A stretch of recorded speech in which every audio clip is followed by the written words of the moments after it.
May contact ko ba tayo kay Sir Robert para malaman natin yung ano, yung Kaya ayan na feedback po, magla-live na po. from the YouTube live?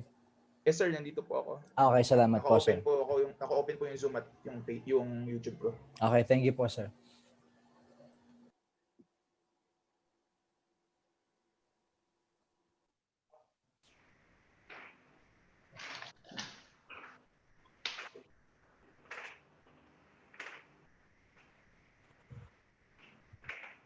At yung laundry.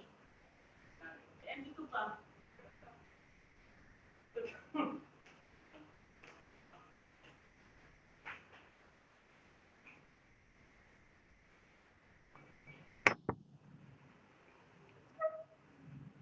Yung mga microphones po, naka-on pa iba?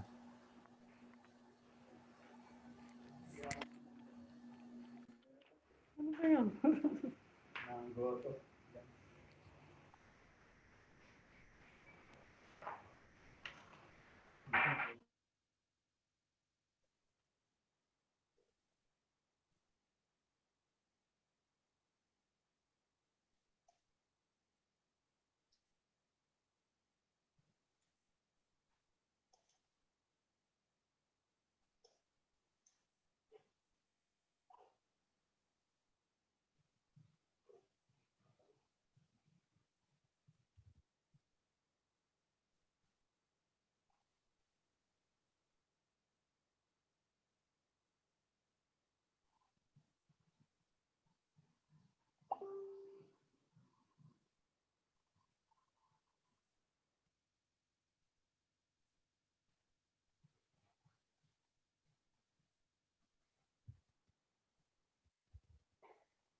Parang may tumatahol na aso.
Good morning, ladies and gentlemen, and welcome to the series of webinars coming from Bulacan State University, Department of Psychology, College of Social Sciences and Philosophy, Bulacan State University presents Guro, Stress Ka Na Ba? Lika, Usap Tayo. Teacher, are you stressed? And let's talk. A webinar on mental health and psychosocial support in the times of pandemic. Okay, welcome everybody to this webinar. To all our audience, please kindly share this YouTube link to your respective FB timeline for us to have a wider audiences worldwide, not just only in the Philippines, for us to understand this webinar, how important during this pandemic. So to move on, ladies and gentlemen, I think everybody are ready at this moment. So we are now live at the official YouTube channel at Pulsu CSSP. Thank you very much and stay tuned.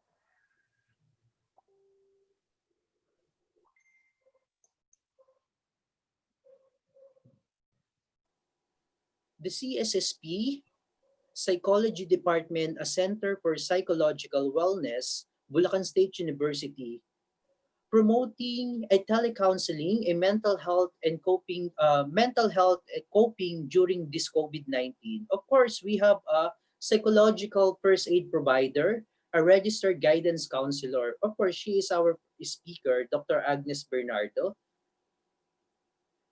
You can see the information below sa lahat po ng nanonood po sa atin. So isa po ito sa mga ino-offer po ng psychology department. Of course, we have Ma'am Adora Tigno, our next speaker, na nag-o-offer din po ng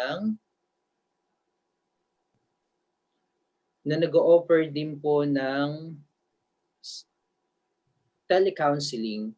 The first one po na ating speaker is Dr. Agnes Crisostomo po. Of course, the next one is Ma'am Estrella Ranyas, a telecounseling provider also from the College of Social Sciences and Philosophy. Psychology Department. And we have Ma'am Josefina Ochoa, the College of Social Science and Philosophy Psychology Department, offering a free telecounseling in promoting mental health and coping during this COVID-19. You will see their respective cell phone numbers in their advertisement, in their posters, so you may contact them for a free telecounseling. It's not just only limited to Bulacan State University, but for everybody.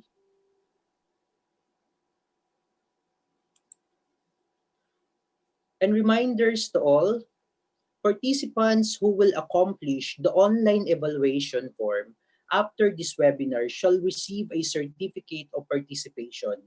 Link for online evaluation will be posted towards the end of the webinar. So you have to double check the chat box on YouTube for the online evaluation link, and the e-certificate will be available after a week.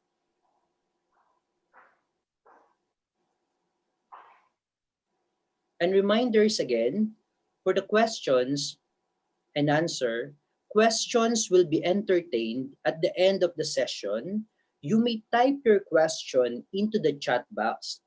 And remember, due to limited time, our technical team will be the one to screen and collect the question to be asked to our panel of speakers later.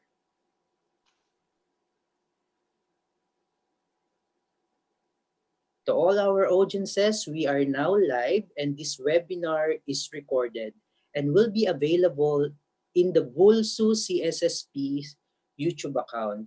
Subscribe and ring the bell button to get notified of the upcoming webinars of the college.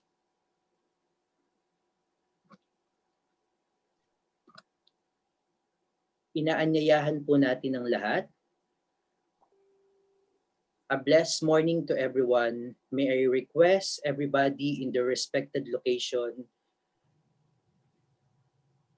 to keep silent for a while for the opening prayer to be led by our faculty, Dr. Nicanor de la Paz Jr. Hallelujah. Let us come together as one and feel the presence of God. As Jesus says, whenever 2 or 3 are gathered in his name, he is within their midst.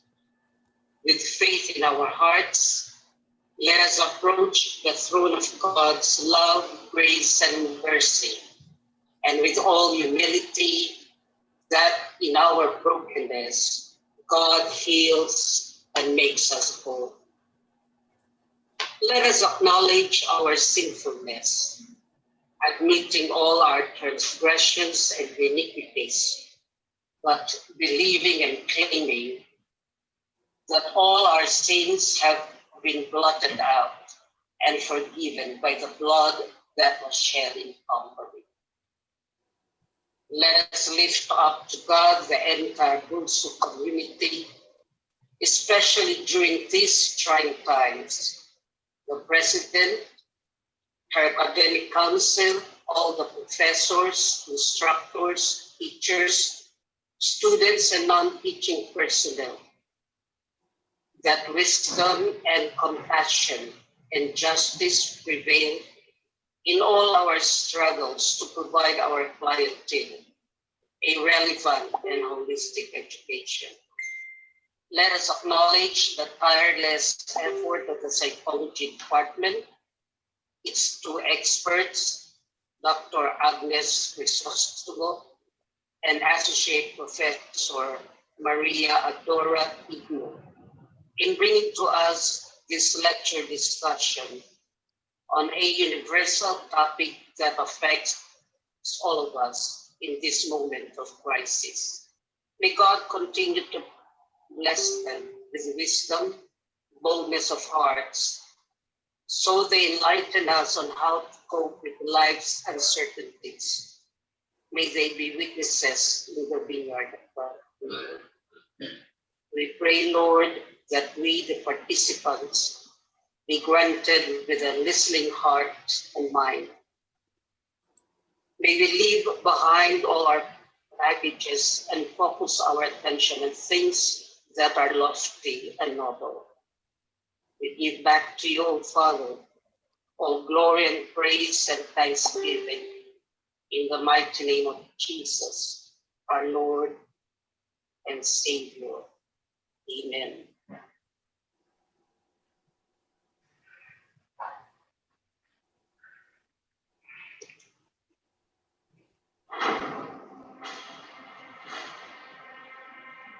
Ang dugong gumuhit ng ating kasaysayan, ng ating pagkatao, ng ating lahi, ay ang dugo ng kabayanihan. Mula sa mga bakas na iniwan ng ating mga ninuno, ating ipinagpapatuloy ang kanilang nasimulan sa mga paraang hinihingi ng anumang panahon. Taglay ang itinama ng kagitingan at inspirasyon. Dahil ang apoy na sumiklab ilang siglo na ang nakalipas ay nabubuhay pa rin sa atin magpahanggang ngayon.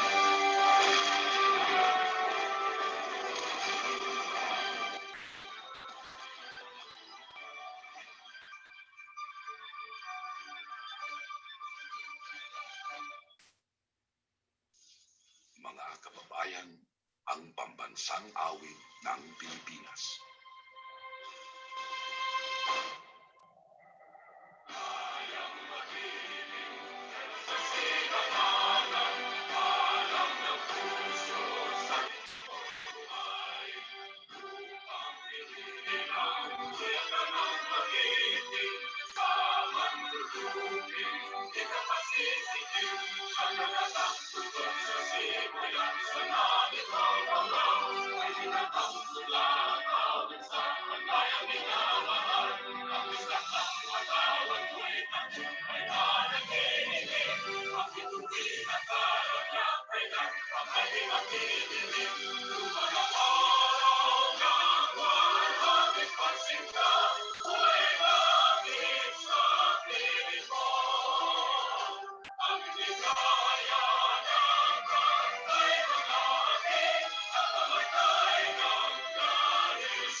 Again, good morning to everyone. For the opening remarks, may we call on our Dean of the College of Social Sciences and Philosophy. Ladies and gentlemen, Dr. Sherwin M. Parinas. Thank you very much, Sir Jeff. To the Bulacan State University Administration, through the leadership of Dr. Cecilia S. Davasero Gascon, colleagues and friends from our dear institution and from other institutions as well, both from the basic education to the higher education, from different parts of the country and the world. A lesser stressed day for everyone. I mean, good morning. Who is not stressed anyway?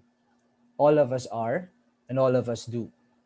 However, stressed as we are due to this pandemic, yet there are expected deliverables, beating deadliest deadlines, work from home setup, interpersonal misunderstandings, and many others. These are all parts of a certain part of ours that need immediate attention. Otherwise, it would gravely affect the greater parts of our beings. Stress should not be taken as a trivial matter. Health-wise, it has been associated with other diseases. With the enactment of the mental health law, I believe it is high time to give premium to our mental health status, especially now we are in these trying times. The humongous challenges posed by this pandemic had caught us flat-footed, and yet there is this tall order for each one of us. However, rational beings as we are, we have the essential faculty to cope with these challenges and eventually become victors of our current flight. My dear friends, may this modest undertaking rather, yield a favorable outcome for everyone. Friends, for a better well-being, please um, take part in this webinar. And again, thank you very much and a good morning. Thank you very much, Dr. Sherwin M. Parinas, for your opening remarks to us. At this moment, let us all welcome virtually our University President, Dr. Cecilia Navasero Gascon, in her inspirational message.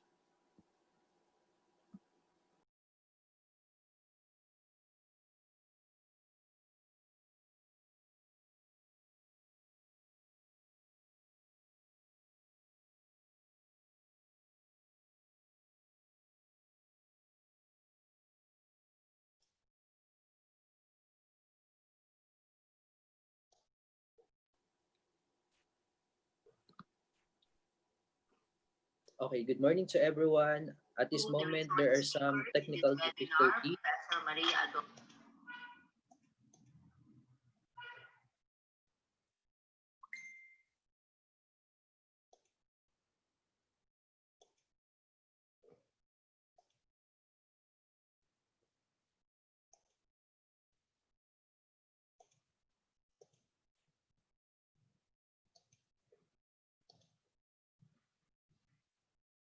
To the resource speakers in this webinar, Professor Maria Adora Tigno and Dr. Agnes Crisostomo, to Dr. Sherwin Parinas, the Dean of the College of Social Sciences and Philosophy, to all the Vice Presidents and other officials of the University, to all our faculty members and non-academic personnel, a pleasant morning.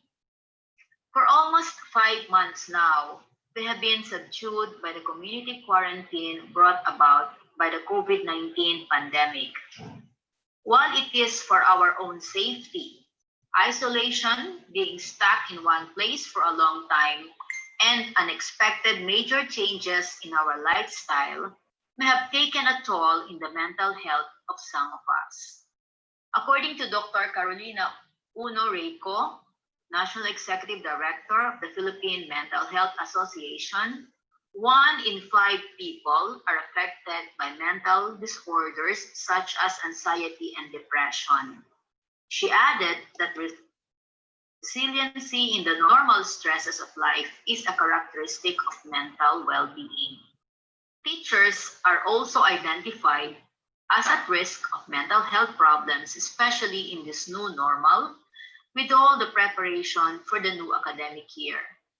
Likewise, the support staff of the university, our non-academic personnel, are experiencing the same stress caused by the changes in their work setup.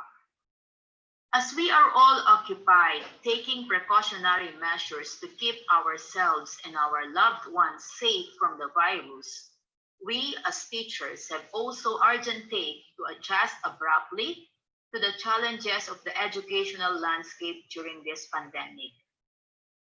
The very sudden shift to different modes of teaching and learning has placed an unparalleled type of stress for teachers to quickly adapt to the new normal setting in the academy.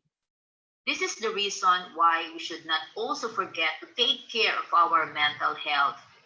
Equally important as the body is the mind, for it is the mind that governs the body. Even before the lockdown, mental health and stress management had been the focus of many advocacies as their importance is starting to be realized, and the global pandemic only shone brighter light upon the vitality of mental health. It is also imperative that we recognize our own limitations, discuss problems, and express feelings to others. Keep feelings under control, try to keep problems in perspective, and have a healthy home life. The isolation imposed by the quarantine may have left some of us feeling that they have no control over the situation as they are unable to perform their usual duties and they feel cut off from the world. Establishing a self-care routine, getting regular exercises, staying connected to loved ones, and participating in online activities such as this are a few of the many ways that we can mitigate the negative health effects of the quarantine. Yes, this year has been very challenging, but so are the years before. Let us remember all the hardships that we have overcome in the past as an individual and as an institution. And know that this pandemic, although new, is in no way different from those hardships, for we will surely triumph over it as we have over all our adversaries before. I would like to thank the Center for Psychological Wellness and the CSST for taking the initiative to conduct meaningful undertakings such as this. In times when physical gatherings are discouraged as part of the new normal, it is important that we show to our faculty and staff that though they are out of sight, they for sure and definitely not out of mind.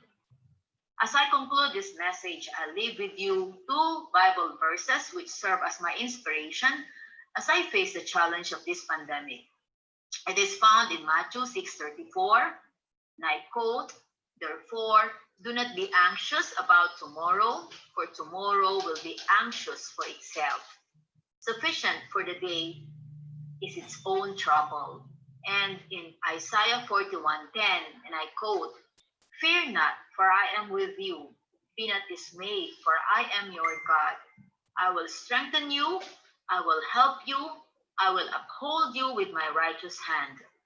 Again, I would like to thank the College of Social Sciences and Philosophy for this very timely initiative. Mabuhay ang Bulacan State University. To God be all the glory.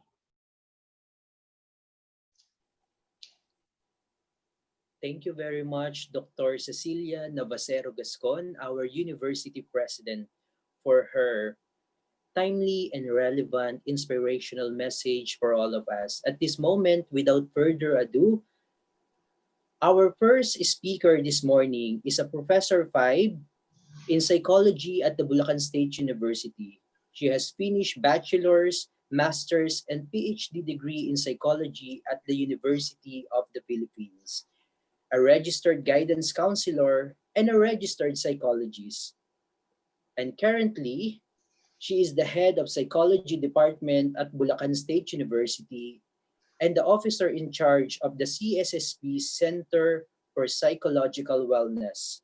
Ladies and gentlemen, let us all welcome our first resource speaker in this webinar series, Guro, stress ka na ba? Lika, usap tayo.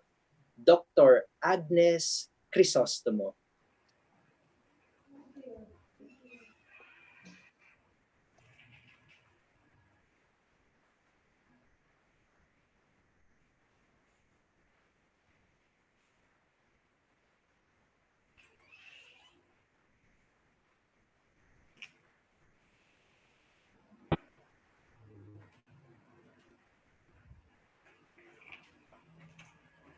Okay, thank you very much, Sir Jeff, for that introduction. Good morning, everyone, and I'd like to welcome everyone, Bulsuans and non-Bulsuans alike, who are joining us today for this webinar on how we teachers can best understand our mental health and well-being as we are adjusting to the challenges of the new normal. So over the past months, we have experienced an unprecedented shift in our way of life due to COVID-19. It is a defining global health crisis of our time and the greatest challenge that we have had accordingly since World War II. COVID-19 is the ultimate disruptor reshaping people's work lives and family dynamics.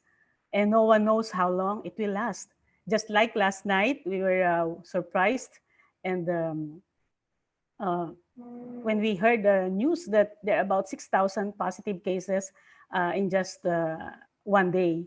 So how long will this last? From ECQ, nagkaroon tayo ng GCQ, and then ngayon naman ay MECQ. And no one knows also who is contagious. Sabi, for us to protect ourselves, let's protect ourselves and our family members. Let's act and think as if we are infected so that we can protect our family members. And also, let's act and think as if the people next to us is infected so that we can protect ourselves, because our enemy is invisible and we do not know who will be infected next. Confronting all of these issues at once can cause emotional and psychological stress, affecting our psychological and mental well-being. And therefore, this is indeed, as what President Gascon has mentioned, this is indeed a difficult time, and for a webinar like this is a most opportune time that we, for the first time in the Bulacan State University, will be conducting this kind of psychosocial support webinar titled Mental Health and Challenges in Times of Pandemic. If I may share with you, last April 2020, at the height of the ECQ, the psychology department of the CSSP, we launched this telecounseling promoting mental health and coping in times of COVID. This is specifically designed for our students. And surprisingly, meron din pong mga teachers, meron din ilang personnel na nag-approach sa amin that since face-to-face counseling is not allowed, so we now move to the new normal of counseling, and that is telecounseling. So they can text us or they can chat with us through the messenger. And then last June 19, we also held this knowledge sharing program on mental health for BULSU students through the initiative and upon the invitation of our Vice Chancellors for Student Affairs, si VC Gerald and VC Roy. So the schools and the teachers are usually very good at thinking about the well-being of our students. And of course, that is really very important. And we consider ourselves as teachers to have a duty of taking care of our students, because we are the parent figure in the campus. We are more mature and maybe we can make the necessary adjustments. But sometimes we usually do not think much about ourselves as teachers.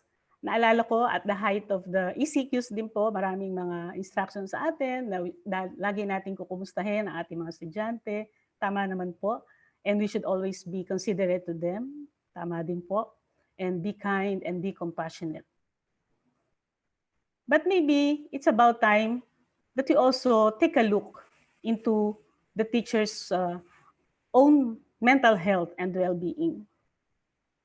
That's why after the students, we now decided to introduce and to launch this webinar, which is about the stresses and how the teachers can cope with all the challenges brought about by the pandemic.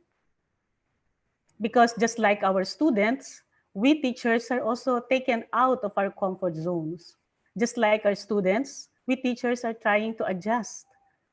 Just like our students, teachers have been preparing too. And just like our students, teachers are humans too.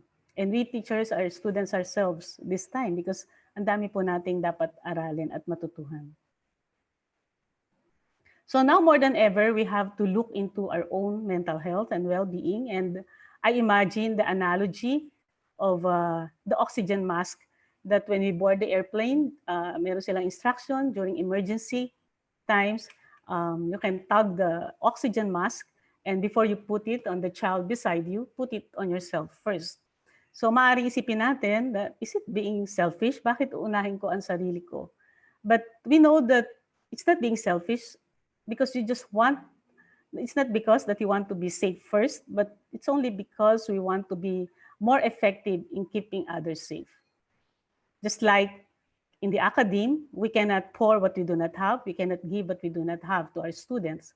So we can better look into our own state of mental well-being, our own state of psychological well-being. And in that way, we can better communicate and we can better help our own students. Tatanungin ko po kayo, kayo ba ay in the past month or the past weeks, the past days, kayo ba ay naka-receive na ng isang tanong o isang text message na sinasabing, kumusta ka na? O kayo po ba ay nag-send na rin ng pangungumusta sa isang kakilala, kaibigan, o isang kamag-anak? Or kumisan, ganito naman yung text natin, kumusta na, ayos pa ba? Ano po ba ang nararamdaman natin usually kapag ito ang mga nare-receive natin? O kapag ayaw pa rin sumagot, ay tinatanong din natin, kumusta ba talaga? O sometimes, sumagot, pero hindi tayo kontento sa sagot, kaya we ask again. And sometimes, doon pa lang mag-open up kung sino yung kausap natin. Before I proceed any further, I would like to share with you this call from the Philippine Council for Mental Health about the mental health and psychosocial support during COVID-19 outbreak. And this will serve as our rationale on why we are also conducting and holding the various services that like telecounseling and this mental health awareness seminars, coping, capacitating both the teachers and the students on how we can better cope with this. Because even before we conduct this in BSU, meron na rin po mga nag-invite din sa amin, mga teachers from DepEd. So allow me to read verbatim some of the excerpts in this call for mental health and psychosocial support. So the national action, specifically the expanded community quarantine to contain the spread of COVID-19, dramatizes the need for every citizen to be part of the solution. What happens to the individual affects his community, and what happens to the community affects the individual. Needless to say, COVID-19 is a pandemic which poses a strain and stresses the individual's health, including their mental health. Hence, the Philippine Council for Mental Health calls attention to the vital need to address the mental health and psychosocial consequences of the crisis, along with the quest for treatment strategies and intervention for the physical and material consequences of this extreme life experience. And through all this, the PCMH is in agreement with the guidelines set forth by United Nations Interagency Steering Committee for Mental Health and Psychosocial Support Services. And this is aimed at providing support programs to protect and promote the psychosocial well-being and prevent and treat mental health conditions. So in this regard, our department, the psychology department of CSSP, is responding to this call, responding to this appeal by the PCMH, and therefore we are launching these kinds of activities and services. So for the objectives of our webinar, I just put two objectives. In fact, our webinar would consist of two parts. So, and there'll be two speakers. So the first part would be a discussion on the challenges to mental health brought about by the pandemic na dinig na po ba natin o ginamit na natin ang mga terms na to lately, like stress, anxiety, burnout, and depression. And to complete the package, siyempre, once we have learned about the challenges, so it's about time, siyempre, that we be equipped on the various adaptive coping mechanisms on how we can better deal with the challenges of the new normal.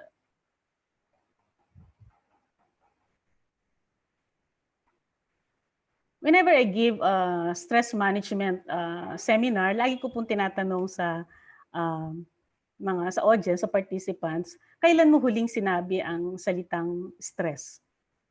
And nakaka-amaze kasi mayroong magsasabi na kahapon, mayroong magsasabing kagabi, at mayroong din magsasabi ngayon lang o kanina lang ay nasabi ko na stress ako, stressful ang nangyayari sa paligid.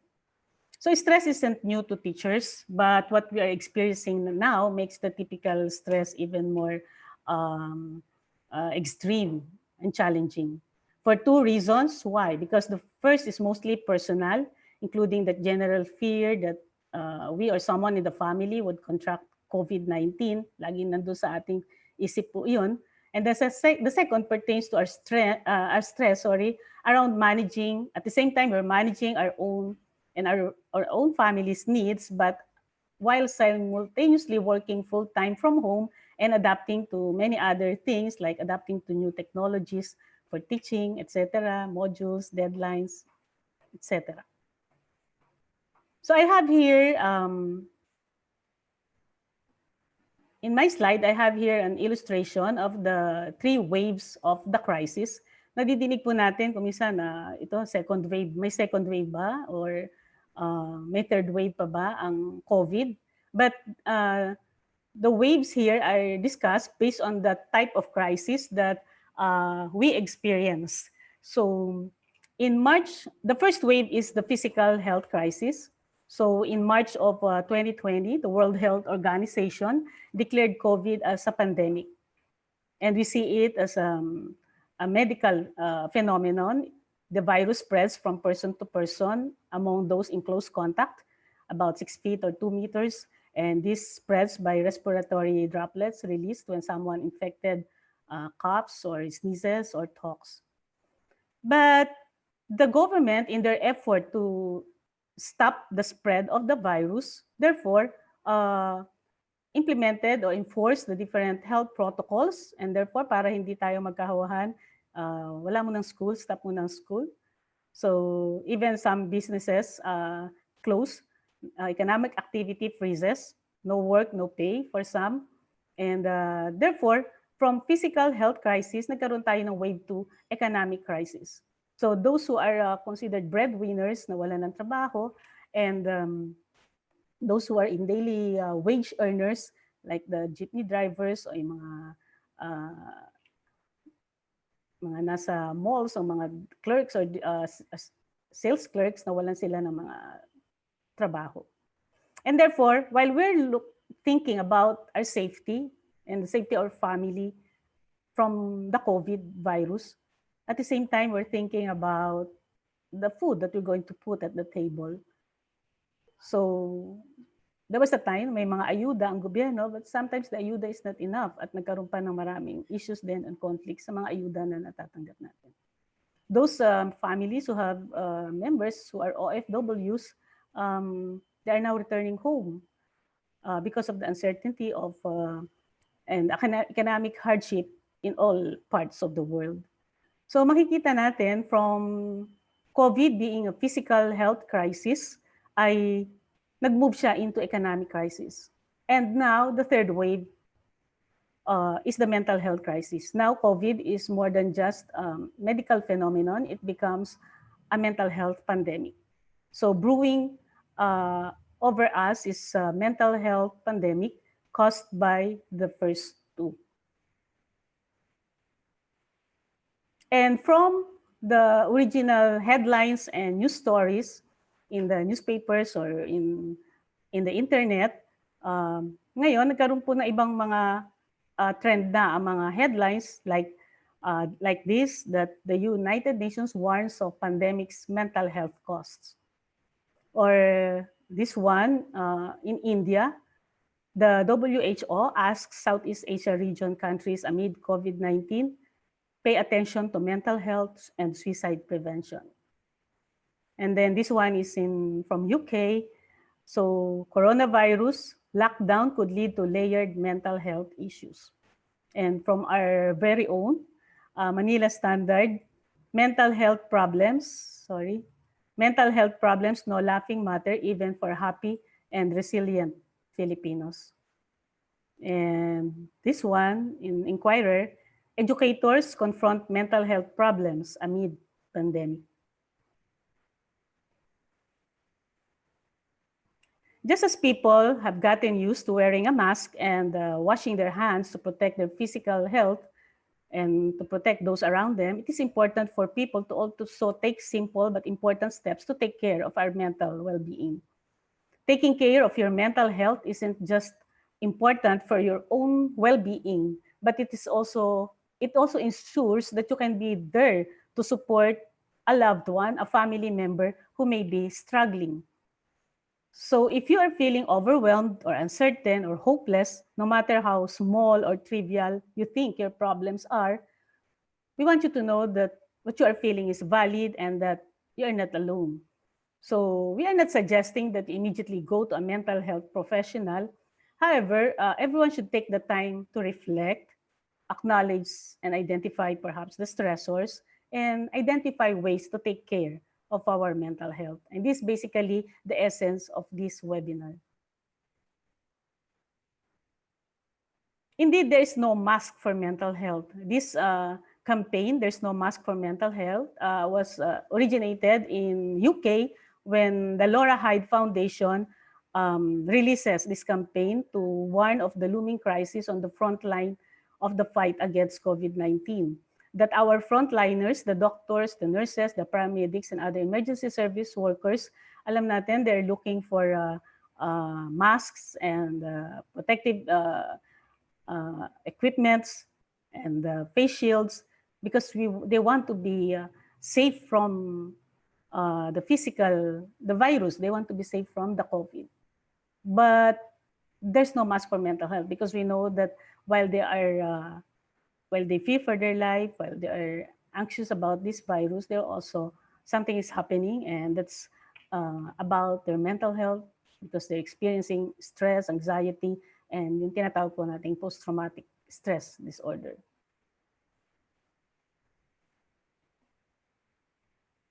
So, pinag-uusapan po natin ang mental health.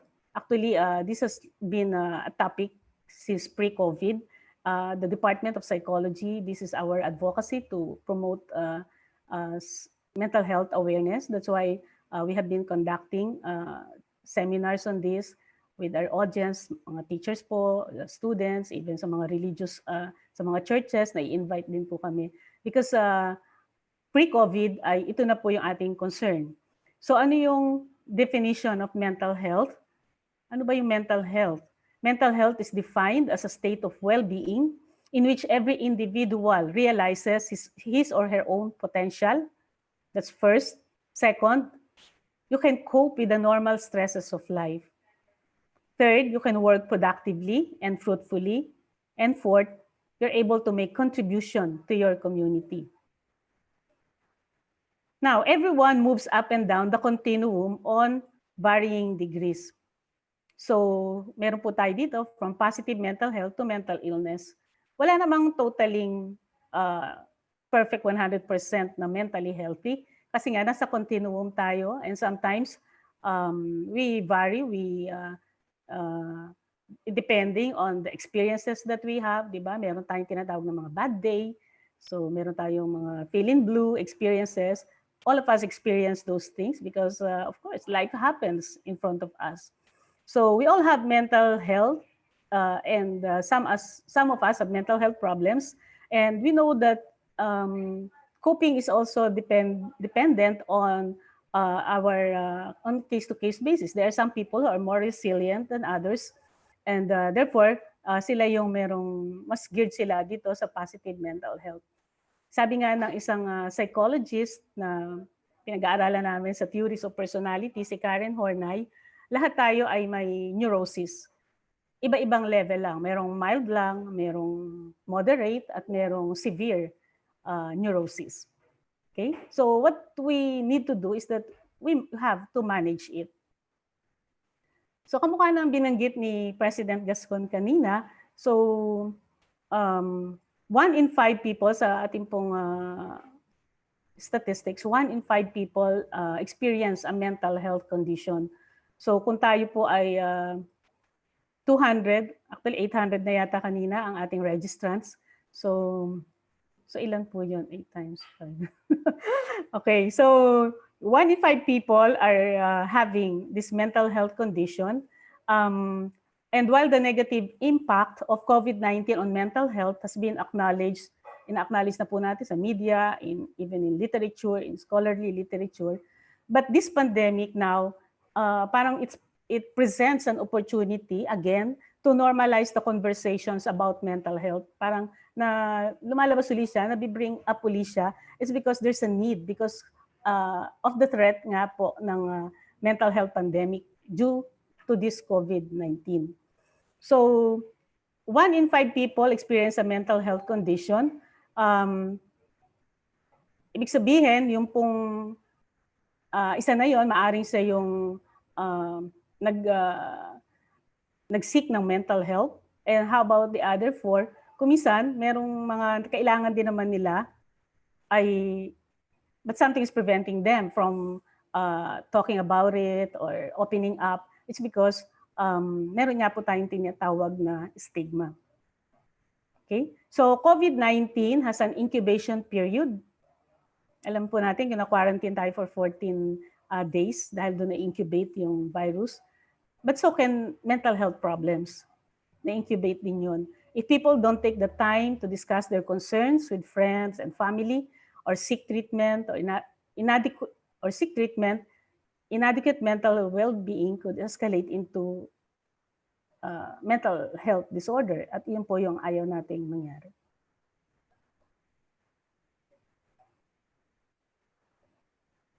So, mental illness has always been stigmatized. So, mental health is just like physical health. It is an illness. Pero kapag pinag-usapan po ay mas open tayo na i-discuss na may diabetes, halimbawa. If it is a physical illness, we're open to admit it, to talk about it, to consult help, to go to the doctor. But when it is a mental health issue, parang we keep mum about it, o sikreto lang. And even the people, because they put stigma on this mental health, ayaw pag-usapan o inililihim or because ayaw natin na maisip na meron kang problema, you're crazy in mga terms, or they don't want to be labeled kasi ang stigma, it discriminates na for those who have this mental illness, they'll be ostracized, iwasan sa work settings, ng mga kaibigan, ng pamilya. Yan. So, kaya po ginagawa din namin ang mga mental health awareness seminars para po ma-inform tayo at malaman natin na mental illness is just like a physical illness and therefore kailangan mo mag-seek ng help. Sabi nga po, hindi yan gawa-gawa na sinabi ni Joey De Leon before na gawa-gawa lang yan o nag-iinarte lang yan. Kung meron tayong sugat dito sa ating finger, ay it is a physical illness at hindi mo sasabihin na wala yan, nasa isip mo lang yan dahil meron talagang sugat. Same with the mental illness, hindi natin i-invalidate ang nararamdaman ng isang tao para sabihin na ikaw lang gumagawa niyan o iniisip mo lang yan. Okay? So, when we talk about it, when we hear more information about it, we are informed about the mental health, then gradually, ang nangyari po ay unti-unti at yun yung goal na mabawasan na nga po yung stigma. So we can openly talk about it we can discuss it. And therefore, yung mga tao na merong na-experience na hindi maganda, hindi sila mahihiya o magdadalawang isip o magsisikreto na they need help. So I have here some, yung stigma po, nanggaling din yan sa mga myths, yung mga maling iniisip natin about mental illness. Kaya the tendency is for us to think negative kapag ang isang tao ay merong mental illness. So I have here some cute game lang. So sabihin po natin kung truth or bluff. Para matest natin kung tayo ba ay meron ding stigma na hinahawakan o tinitingnan when it comes to mental health. So una po, mental illness is caused by a personal weakness. Ito po by truth or bluff. Pwede niyo pong you can type it, i-comment niyo lang po dyan para subukan natin kung alam ba natin kung ano yung truth or bluff when it comes to mental illness. Kapag ba may mental illness ka dahil mahina ka, o weakling ka, o siguro mahina yung faith mo, okay? Ayan. So it's a bluff. It's a myth. Para sabihin po natin na mental illness is caused by a personal weakness. Because in reality, mental illness is not a character flaw. It is an illness. And it has nothing to do with being weak, o tamad ka lang, o maarte ka lang, kaya ito ang nararamdaman mo. Although, of course, we know that people with mental illnesses can play still a big part in their own recovery, but they did not choose to become ill. And they are lazy, and because they are not lazy, because just because they cannot snap out of it. Okay? So ang mental illness po ay it does not discriminate. It cuts across ages, genders, and races, and nationality, and even sa religion. Kapag po ito ay, ang isang tao ay nagkaroon nito, ay talagang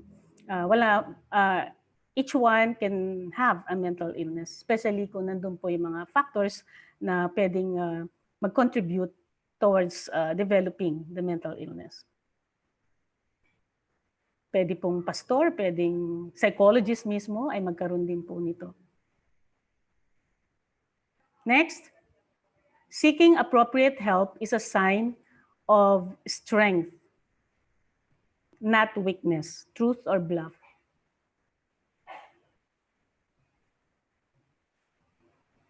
Okay? So, it's truth. So, maganda po yung if we seek help for mental health issue, others might think kasi na wimp ka or mahina ka, weakling ka. Pero ang totoo, it takes strength din po, di ba? Para for you to seek for mental health. And no one should delay getting treatment for mental health problem that is not getting better positive results.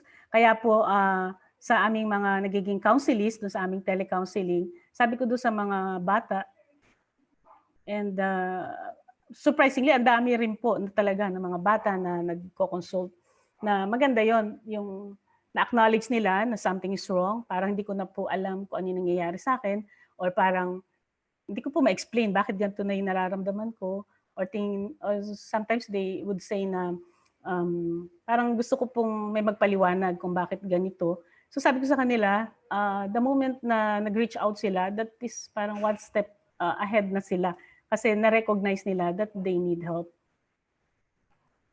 Okay? And then, next is, people with mental health problems are violent and unpredictable. Truth or bluff? So, bluff po ito. Just because siguro na-expose tayo sa maraming mga movies na pinapakita na ganito yung merong mental health problems ay nagiging violent. But most people with mental illness are not violent, and only 3 to 5% of violent acts can be attributed to individuals who are living with talagang yung serious mental illness. In fact, ang totoo po ay yung taong merong mental illness, sila nga yung nabi-victimize pa ng violence. And the last, Hindi naman ako psychologist, sasabihin nyo, I can do anything for a person with a mental health problem. Kung meron kang kaibigan o kapamilya na merong mental health problem, wala kang pwedeng gawin. Is it truth or bluff? So it's bluff because you can always do something for them. Hindi nga po lahat naman ay pwedeng pumunta sa mental health professionals. So friends and loved ones can make a big difference. Friends and family can be important influences to help someone posible to get the treatment, pero pwedeng on your level, pag-uusap lang. Kung minsan nga, yun yung ano po premise din, di ba, sa psychotherapy na minsan makinig ka lang, yung malaman lang nilang nakikinig ka, and that will help them. And of course, siyempre, dapat meron tayong genuine interest na makatulong sa kanila, at dapat alam din natin yung ethics, kamukha ng ethics ng mga psychologists na kung ano yung kino-confide nila, ay this will be treated with utmost confidentiality and privacy. And syempre, hindi rin dapat ikaw judgmental sa kanila. So, para tayo ay makatulong, una-una dapat tayo mismo walang stigma na hinahawakan o pinaniniwalaan. So, we can always be a friend who can help, a family member who can help, as long as naiintindihan din natin yung predicament nila. Kung minsan yung mga taong nagkakaroon ng mental illness o yung may mga depressions, hindi sila masyadong lovable muna at that time. Kaya kailangan ng patience on our end. Nakita ko lang itong quote itong cartoon sa Winnie the Pooh na magkaibigan sila. Ang ganda kasi po nung kanilang usapan. Kung minsan baka makarelate tayo, di po ba? So sabi ni Pooh, ito si Pooh, si Winnie the Pooh. Today was a difficult day, said Pooh. And then there was a pause. And then sabi ni Piglet, do you want to talk about it? Asked Piglet. No, said Pooh after a bit. No, I don't think I do. Ayaw niyang mag-open up. Kung minsan merong gano'n, kinakausap natin, sarado sila, ayaw nila. And then bilang isang kaibigan, sabi ni Piglet, that's okay, said Piglet, and he came and sat beside his friend. What are you doing? Asked Pooh. Nothing, really, said Piglet. Only I know what difficult days are like. I quite often don't feel like talking about it on my difficult days either. But goodness, continued Piglet, difficult days are so much easier when you know you've got someone there for you. And I'll always be here for you, Pooh. And as Pooh sat there, working through in his head his difficult day, while the solid, reliable Piglet sat next to him quietly, swinging his little legs, he thought that his best friend has never been more right. So we can always be a Piglet to someone's Pooh. Okay, so let's continue with our the challenges that are brought about by the COVID. So meron po tayong tinatawag na the psychology of lockdown. Sino ba yung mga at risk? The lockdown may be an important strategy to break the chain of transmission. It was an essential and effective measure for breaking the COVID-19 infection cycle. Kaya sinabing social distancing, huwag mo nang magtabi-tabi, huwag mo nang mag-gather in a crowd. And may mga memes ding lumalabas, di ba? Kasi kahit daw sa loob ng bahay, ay bawal din na may physical distancing din. Kaya magkakalayo din sila sa loob ng bahay. So social distancing is a critical means to break the cycle of infection. Tama naman po, kaya ito ang in-enforce ng ating gobyerno. But what could be the negative effect of this lockdown, of this social distancing? So it could create boredom and monotony in many households. And children who end up staying indoors, they become restless and in some cases violent. And if there's a campaign that stay at home, it's safer to stay at home. Pero issue din po kung what if it is not safe at home?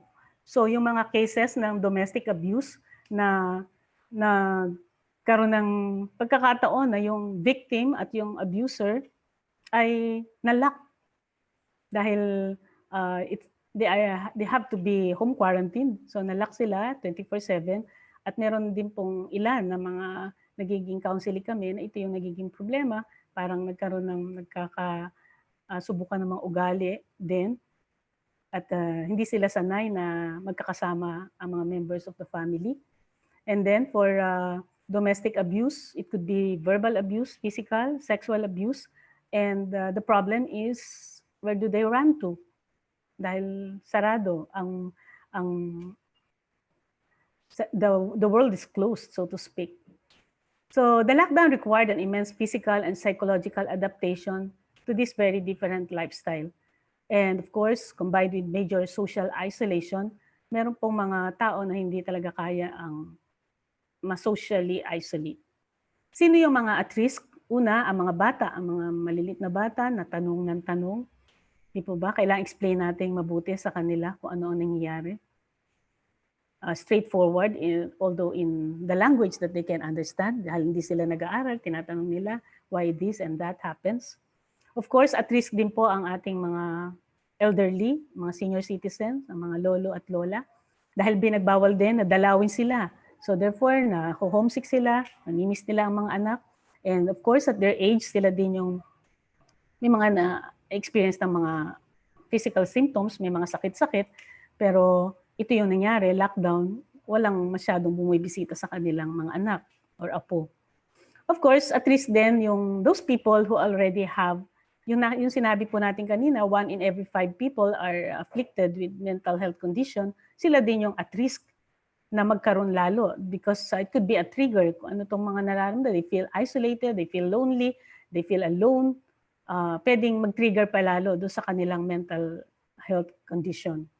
And even the 4 others, di po ba 5, yung isa ay mayroong mental health condition, even the 4 others, kahit na walang history of mental condition, pero dahil nga very challenging at very unique itong mga na-experience natin lately, pwede rin magkaroon sila ng mental, hindi naman mental illness, mental condition muna po ang ating term doon. Even the teenagers, di po ba? So like last Sunday, I was invited by the Vicarial Council Youth of Santa Maria to talk with the teenagers.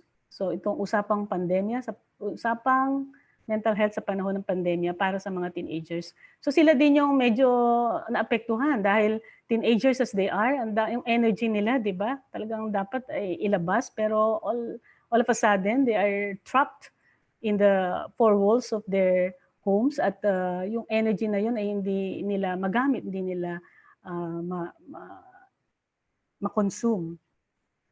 So therefore, these people who can tolerate this isolation, the lack of physical activities, nagkikreate to ng mga deep anxieties, nervousness, and isang pinaka-common po na sinasabi rin sa amin ng mga counselees ay yung insomnia.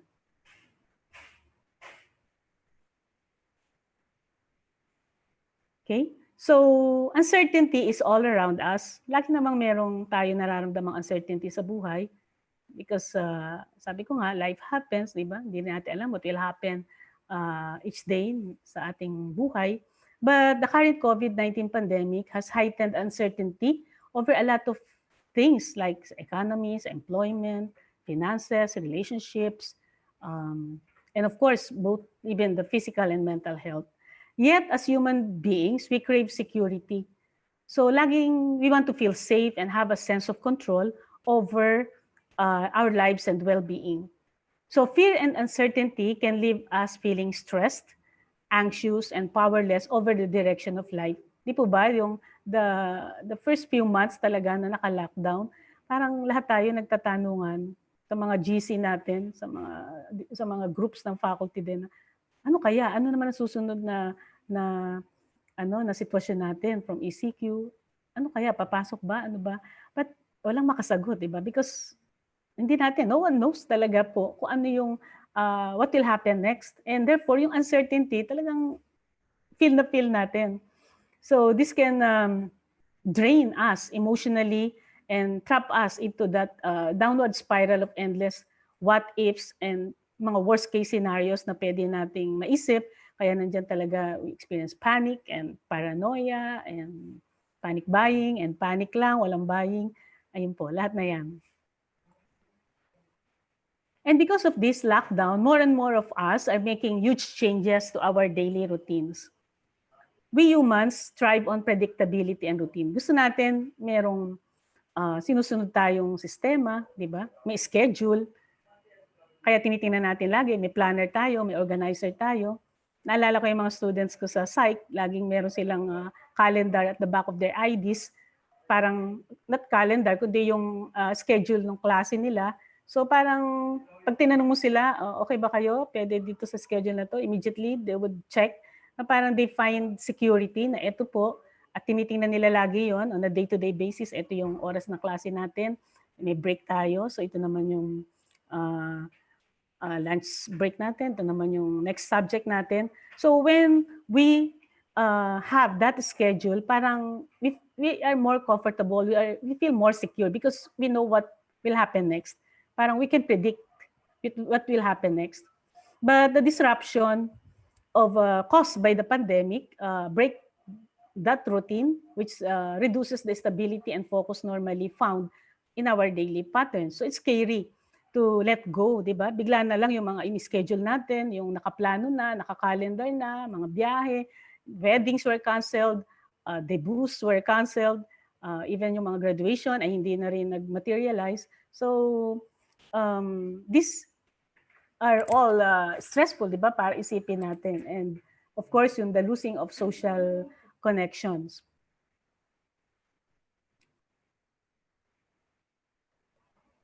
In clinical science, the clinical science tells us that people get anxious because we can't tolerate not knowing what's going to happen next, not being able to predict or control the future. And if people can't handle that, it ultimately creates a sense of anxiety. Ayan na, anxiety. Anxiety is all about uncertainty. Once you start removing certainties from people's lives, people start to feel confused and agitated and anxious dahil nag-iisip na tayo, isip kung ano mangyayari, what will happen next. And the more we think about it, the more we get anxious.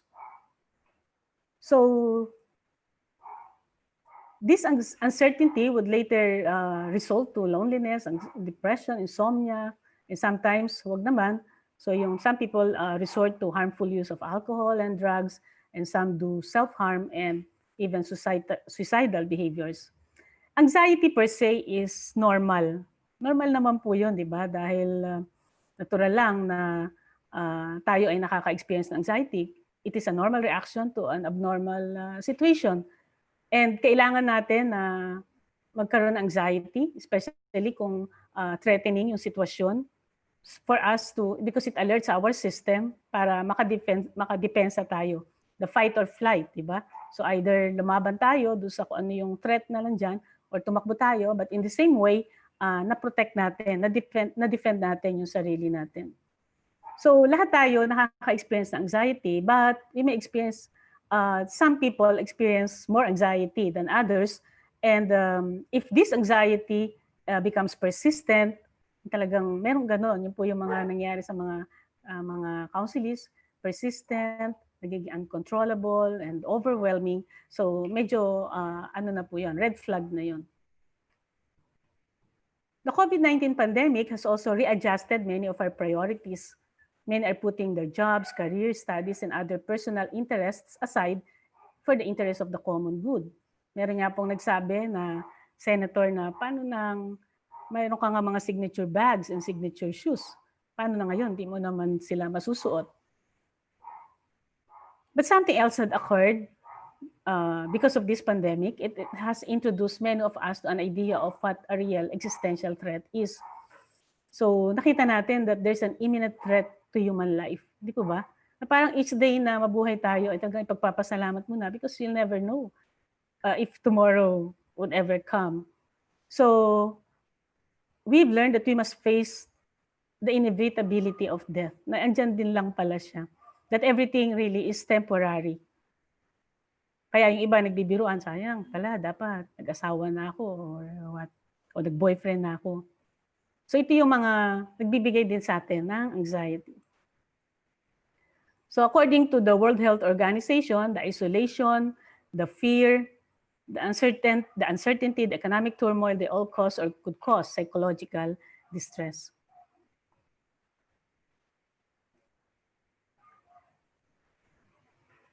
Okay, so this anxiety would lead to stress.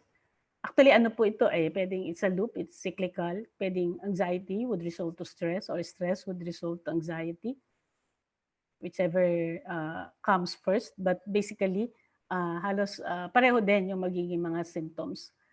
Stress, ito, kailan ulit natin sinabi na nakaka-stress? Stress is a condition or feeling experienced when a person perceives that demands exceed the personal and social resources the individual is able to mobilize. If you think that na-stress tayo kung feeling natin we don't have much time, ang daming dapat gawin, ang daming deadlines, and you look at the calendar, di ba? So, stressful yun. If you think that we don't have the resources, may nangyari at hindi natin kayang solusyonan o parang paano gagawin, pwedeng wala tayong, or we fear that you don't have the knowledge about it, hindi natin alam kung paano gagawin. So that would immediately give us stress. In short, we experience stress also when we feel we are out of control. And that means different people also handle stress differently. In different situations, you handle stress better if you're confident in your abilities, if you can change the situation to take control, and if you feel that you have the help and support needed for a particular task. Lalo na yung mga bills, yung mga babayaran, ay sunod-sunod na nagdatingan. Talaga naman pong stressful yan. So ano yung mga manifestations ng tayo na-stress na? Kasi ang psychological stresses ay pwedeng mag-convert din into psychosomatic, nararamdaman din natin physically. At kung tayo naman ay may physical na sakit, pwede rin namang interdependent po kasi ang physical and mental health natin. So kung stress tayo, ito yung mga manifestations, lagi na tayong nakaka-experience ng headaches. Check, meron po ba? And then, cold or sweaty hands and feet. Or frequent heartburn, stomach pain. Ito, yung mga GERD na yun ay sinasabi rin pong psychosomatic. Diba? Psychological yan eh. The more we think about problems, yung mga na-stress tayo, sumasabay yung ating mga sakit. And then, panic attacks. So itong panic attacks, yung talagang nagnanab yung mukha nila, cold yung kamay nila, nagsusweat. Feeling nila talagang hindi sila makahinga, nagsisissure pa yung iba. And then, excessive sleeping or insomnia. So ito po yung isang madalas ireklamo ng mga counselists na hindi sila makatulog. They lack sleep. They can't sleep. And then, persistent difficulty in concentrating. Nagkakaroon din ng mga obsessive or compulsive behaviors, paulit-ulit na ginagawa dahil na-stress ka na. Di po ba? Lagi mong chinecheck. Kung may laman na ang ATM natin. Kung wala pa, ay na-stress na naman tayo. And then, social withdrawal or isolation. Meron nang nagsisimulang hindi na nila, nawawala na sila sa circle, sa grupo. Kaya nga po, yun ang ina-advise ko namin sa halimbawa sa mga teenagers o sa mga youth, sa church, kung mayroong bata o may kasamahan kayo. Actually, hindi lang sa teenagers, kahit sa mga adults, di ba? Sa circle natin, merong hindi nagpaparamdam o parang hindi masyadong kumikibo, kumustahin natin. Kasi baka talagang meron naman siyang pinagdadaanan, kailangan lang siyang makumusta. And then, yung constant fatigue, feeling natin pagod tayo agad. And irritability, eto po, di ba? Parang madali tayong magalit, mababa yung threshold natin, konting bagay, naiinis tayo, galit, nakasigaw, yan. And significant weight gain or loss. So usually, kung hindi sila makatulong, mga hindi rin makakain, o iba naman, nagiging yung stress eating, dinadaan naman sa pagkain. And consistent feeling of being overwhelmed or overloaded. At kung sobra na yung stress, siyempre, that would lead to burnout. Parang mapapasigaw ka na talaga. So burnout is a state of emotional, mental, and physical exhaustion caused by excessive and prolonged stress. Pag hindi na siya ma-address, hindi na siya ma-manage, it occurs when you feel overwhelmed, emotionally drained, and unable to meet constant demands, both personally po to and sa profession din, sa trabaho din. So, ibanggitin ko lang po yung mga about depression because it is considered one of the most common mental disorder. Depression is a common mental disorder globally. More than 264 million people of all ages suffer from depression. And even those who are from progressive countries, first world countries, nagsasuffer din sila, meron din sila nito. And then, depression is a leading cause of disability worldwide and is a major contributor to the overall global burden of disease. And personal, ano po ang pwedeng cause? Personal or family history of depression, major life changes, trauma, stress, and certain medications can also contribute to a higher risk of developing depression. And the worst to hear, of course, is that depression can lead to suicide. So some symptoms, maaring mag-overlap po. So nakita po natin dito, we have from stress, na build up into anxiety, hanggang maging sa depression, persistent sad, anxious, or empty mood.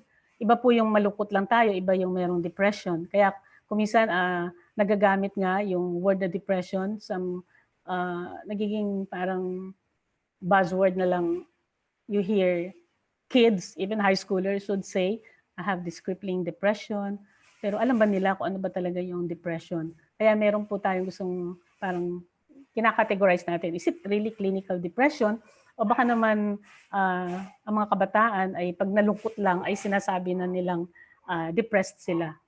So it could be a persistent sad, anxious, or empty mood, feelings of hopelessness or pessimism, feelings of guilt, worthlessness or helplessness, loss of interest or pleasure in hobbies or activities, those things that they used to enjoy, ngayon parang hindi nagbibigay ng pleasure, na enjoyment sa kanila. And decreased energy, fatigue or being slowed down, difficulty concentrating, remembering or making decisions, difficulty sleeping or early morning awakening at di na makatulog uli, or iba naman nag-oversleep, and appetite or weight changes, and thoughts of death or suicide attempts.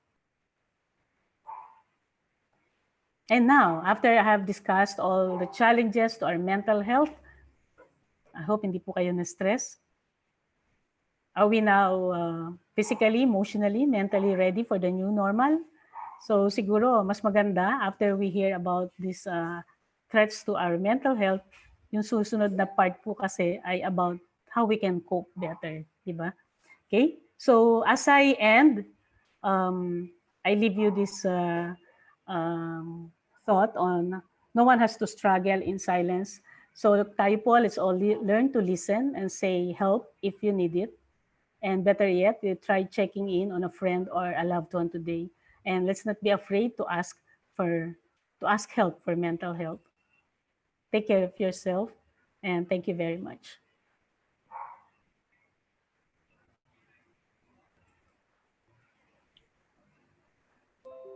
Okay, maraming salamat po Dr. Agnes Crisostomo para sa isang talakayan na talagang napaka-relevant po sa panahon ngayon. Pag sinabi po natin kasi na mental health, talagang ito po ay sinusukat talaga yung ating condition, yung pag-iisip because of the situation nowadays.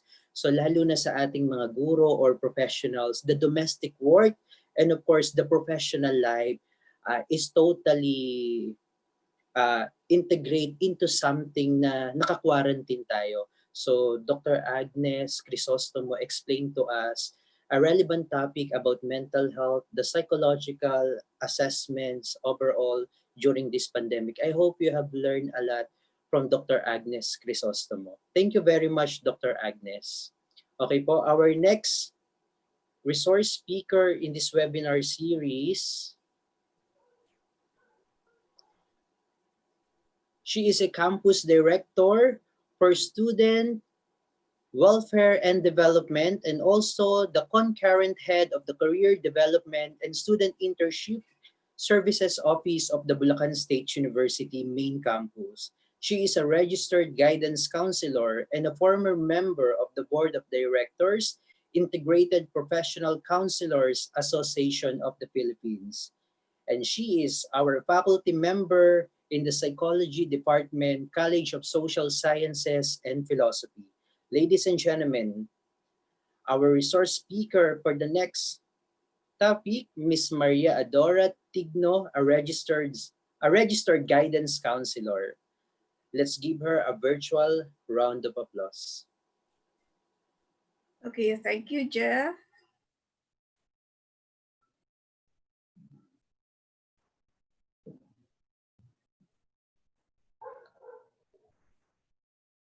Good morning, everyone.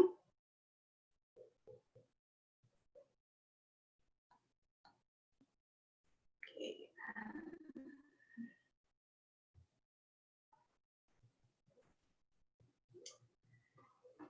Ulitin ko yung aking bati. Magandang umaga po sa inyo lahat. Staying healthy, physically, mentally, socially, is something a lot of us struggled even before the pandemic hit us. The old normal was tough, but the new normal is tougher, so to speak. In the field of mental health, practitioners understand that any change can be difficult. In fact, kahit na good changes. So for those of us feeling the pressure or feeling stressed to somehow be more productive, to be someone of worth, okay, during this difficult time, and is already anxious with just a mere thought of it, I just want you to know that you are not alone and that it is okay not to be okay. Tingnan niyo po. Kahit nga po sa presidential son si Harry speaks for us. Nanood ba daw ang ginagawa natin mga guro? Puro webinar na lang tayo at puro paggawa ng modules. Siyempre may disclaimer dyan, hindi ko alam kung talagang the presidential spokesperson uttered this, pero relate na relate ang lahat. For many of us, coping with working or teaching at home under lockdown situations is indeed traumatic. Many educational institutions and we, as teachers and workers, are often trying to carry on as if this is normal or as if nothing out of the ordinary has happened. Kasi nga, ganyan tayong mga guro, di ba? Ganyan tayong mga manggagawa. Ganyan tayong mga Pinoy. Very resilient. Pero gaya ng banggit ni Doc Ana, teachers and workers are humans too. Tao rin tayo, napapagod, nai-stress, nakakaranas ng burnout. So we hope, naasahan namin that this webinar would be of help to you, fellow teachers and workers. To start with, let me ask you this question. What is your first reaction? What is your first reaction to sudden stress? Okay, A, do you make a plan to overcome it?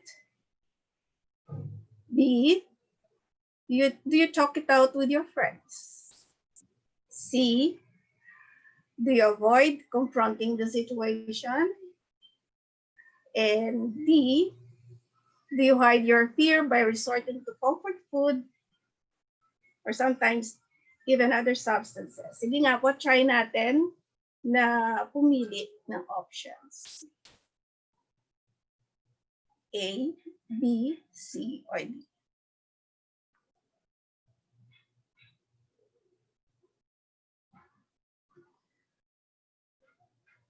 Okay, for that, I'm sure you're now waiting for me to say which one among the options, okay, is the best. But here's the thing. The option you have chosen is dependent on your personality type. So kung ang pinili nyo ay option A or B, this may mean that you are problem focused. At Kung C naman, option C or D naman, this would mean that you are focused on your emotion. Okay, so what does that mean? Yung emotion-based coping kasi helps when you need to take care of your feelings, when you either don't want to change your situation or when circumstances are out of your control.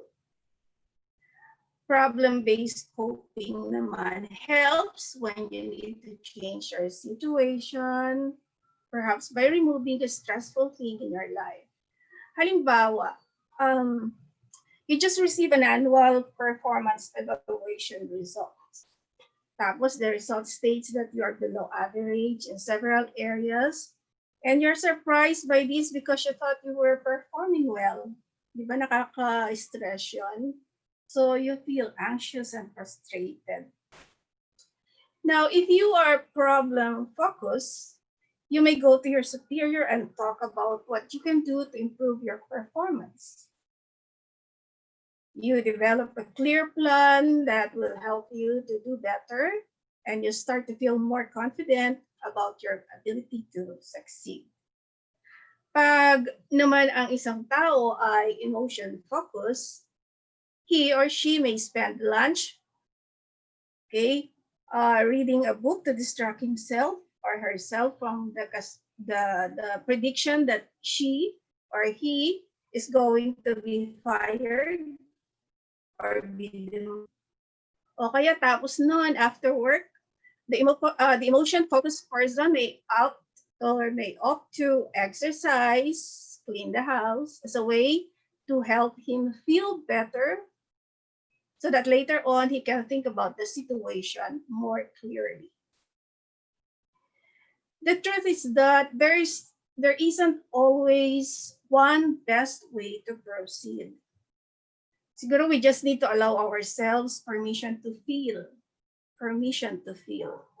We need time to process our emotion and recognize how stressful much of this is for us. However, when we say permission to feel, it does not mean that we dwell on or feed on our negative emotions. Ang sinasabi ko is that we just need to acknowledge them, these negative emotions, and give ourselves the appropriate space to process these feelings. Now this. The word psychosocial, kasi binaba psychosocial health, is a bit a mouthful, and yes, what could it mean? Breaking the word down, we see that psycho refers to psychology, the study of human nature, our mind, its function, and behavior. Social, on the other hand, refers to society or groups of people living together with shared laws and organization. If we put these two ideas together, okay, psychosocial would mean how humans interact with and relate to others around them. Now, when a person is not interacting well with the society, psychosocial intervention or psychosocial support may be used to help to guide that person back into a healthy state of being.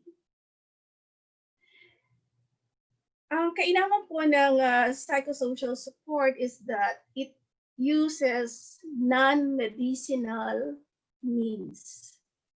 It uses non-medicinal means to change a person's behavior and relationships with society in order to reduce the impact of person's condition or disorder, just in case the person was diagnosed with one. The key to psychosocial support is that it does not use pharmaceutical assistance, walang gamot, walang iinumin in the endeavor to change a person's behavior. And one of the strategies is to equip ourselves, okay, with stress management and self-coping skills. Ah. So these trying times are placing a strain on our mental health. Ito ba? Sabi nga ni Doc Agnes kanina, our fears, these anxieties, these are normal reaction during this abnormal situation. So what we feel are natural emotions during this unnatural condition. So today, let us focus on our psychosocial health to positively cope with the current difficult situation, retaining a sense of meaning and growth in our professional lives. Let us all outline our thinking and make our lives a little easier by learning some self-coping skills that can be applied to challenges and different concerns in the academic community. I'd like to ask your indulgence because I crafted those concerns around BULSUANS with pride. Busuan.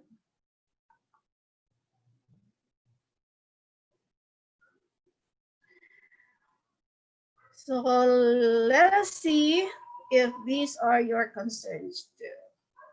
Let's start with letter B for boundaries. Maybe our first concern is regarding boundaries.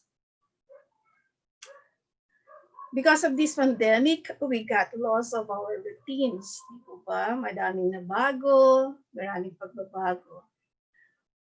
Working or teaching from home is a challenge in all kinds of ways. The boundaries between personal and professional lives are no longer clearly delineated physically and even in terms of time. Tama nga naman, no? Sanay tayong mag-uwi ng trabaho eh. Ganyan ang mga guro. Pero dati, we have these options when to stop. At magluto muna or asikasuhin muna ang ating tahanan. But now, with this work from home scheme, parang it is very easy among us to lose any sense of balance between our professional lives and our private sphere. Kumising nga, we feel like school never ends. Para tayong on call 24/7. Okay, so what to do? Sabi ni Dana Rose Garfin, okay, an adjunct professor on health psychology at the University of California, you must reclaim your routine. Okay, that's one. This means that you have to make a more conscious effort than ever before to mark out time and space for your work, for your leisure, your friends, families, and non-work lives. Kailangan na i-claim natin yung routines, nakasanayan natin yung routines. We could start by making a list of everything that we do at a specific time. Try to keep a log of how you're spending your time and keep them consistent and time blocks. Okay. Set boundaries between personal and professional realms of your life. But syempre, that is easier said than done. But as I've said earlier, it requires conscious effort. Kailangan sadyain natin talaga. Create a structure in your home that will serve as your work area. This way, we could orient our kids and other members of the family that this is mommy's or daddy's workspace. Okay, kaya walang mang-istorbo dyan. Para sa mga single naman, your work area will give signal to the other members of the family that this is your personal space. Okay. Masarap kasi magtrabaho na hindi ka nai-istorbo. No? And then there should be a physical mark for an area at home where no work is allowed. Kailangan may boundaries yung work natin at saka non-work life. Because setting boundaries can help you ensure a balance between the personal and professional domains of your life. Ano nga sabi? I respect my boundaries and I insist that others respect them too. Okay, so maybe our next concern is about updates. So U stands for updates. Di po ba it's good to always stay informed, especially about what's happening in our area? But too much news, especially social media, can add to our anxiety. Conflicting news, especially now that information is being sensationalized at times, and that some information are simply false. Okay, a forensic psychiatrist named Vasilis Pocias, an expert on the impact of media on our mental well-being, explained that since fake news or misleading news is intended to manipulate public opinion, it is also designed to provoke emotional response from a reader or viewer, and therefore it gives us the feelings of anger, suspicion, anxiety, and even depression. So ano ba pwede natin gawin dyan? To avoid being overwhelmed, beware of your media consumption. And siguro the use of your smartphone na rin. Cut through misinformation by relying only on reputable sources. Ano pa? Limit, or better yet, disengage from social media. Yan ay kung kaya nyo. You know, social media is invested in making profit through viewership and clicks. Okay, let me repeat that.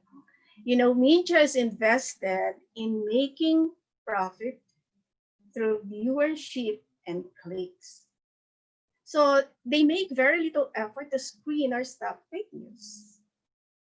Although Facebook made an announcement sometime in 2018 to reduce fake news or fake stories on social media website with the slogan, fake news is not our friends. Tama. Sana tama yung tanda ko. And then, just a few days ago, there was this video. I don't know if you have viewed that, about online class. And teachers were, in my personal opinion, lambasted and disrespected. So, moral obligation din natin siguro, no, to report this kind of unreliable and disheartening information. In reading articles, read beyond headlines. Madalas, very catchy ang headlines, alam niyo naman, ng mga journalists, writers. But the real information is contained inside the article. And then, not to let, okay, this stress we're feeling pass on to others. Do not spread information until it is confirmed. So it is good to be updated, but do not spread information until it is confirmed.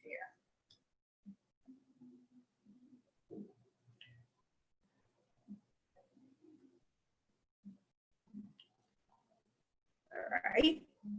Now, maybe our next concern is about our leaders. So L is for leadership. I just pray I deliver this well. Okay, so what are some of our concerns? We all want to be respected, and we all want our administrators to think that we're doing a great job, that we can be trusted, we're keeping up with their expectations. We always long for a supportive school leadership. The stress of worrying about what our bosses think will do no one any good. When we worry too much about what they think about us as teachers or as personnel, it's really just a pride rearing its ugly head and making sure we look good. Kuminsan nga, di ba? We are sure our administrators have made the wrong decision or acted inappropriately, and maybe they have. But it is also possible that we don't know all the details. So instead of stressing ourselves, mas mainam siguro we look for creative ways to deal with difficult demands. Kung ano hinihingi ng ating administration, we look for creative ways to deal with it. Focus on doing the best job we can. Let go of what we think we deserve because our bosses see that too. Naiisip pa lang natin, ginagawa na nila ng paraan.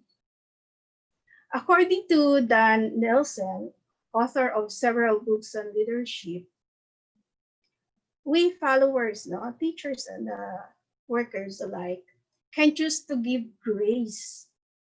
We can choose to remember how difficult their job, the job of our bosses, must be, and keep in our minds that our leaders are probably leading or dealing with some pretty tough situations that we know nothing about.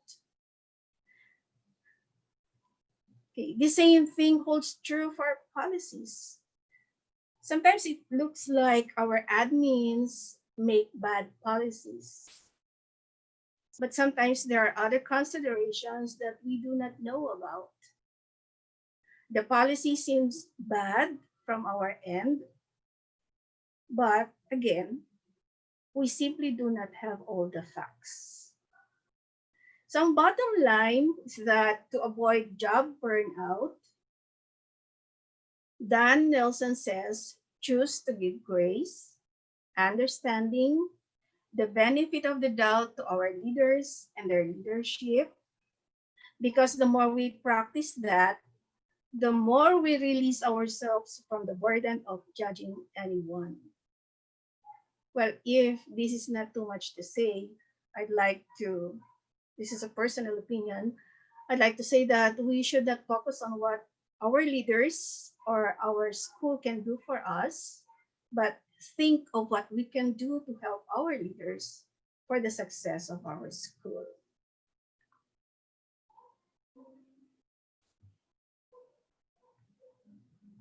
Remember, great leaders start off as great followers. Okay, now for letter S. S for social connection. Maybe our concern is regarding social connection. Alam natin, many have criticized the term social distancing, which is somewhat a misnomer. With the virus around, we must ensure that we physically distance ourselves from others. And yes, that can be very isolating. Because of social distancing, we miss a lot of important events. We miss the chance to see our friends, our colleagues, our family, attend parties,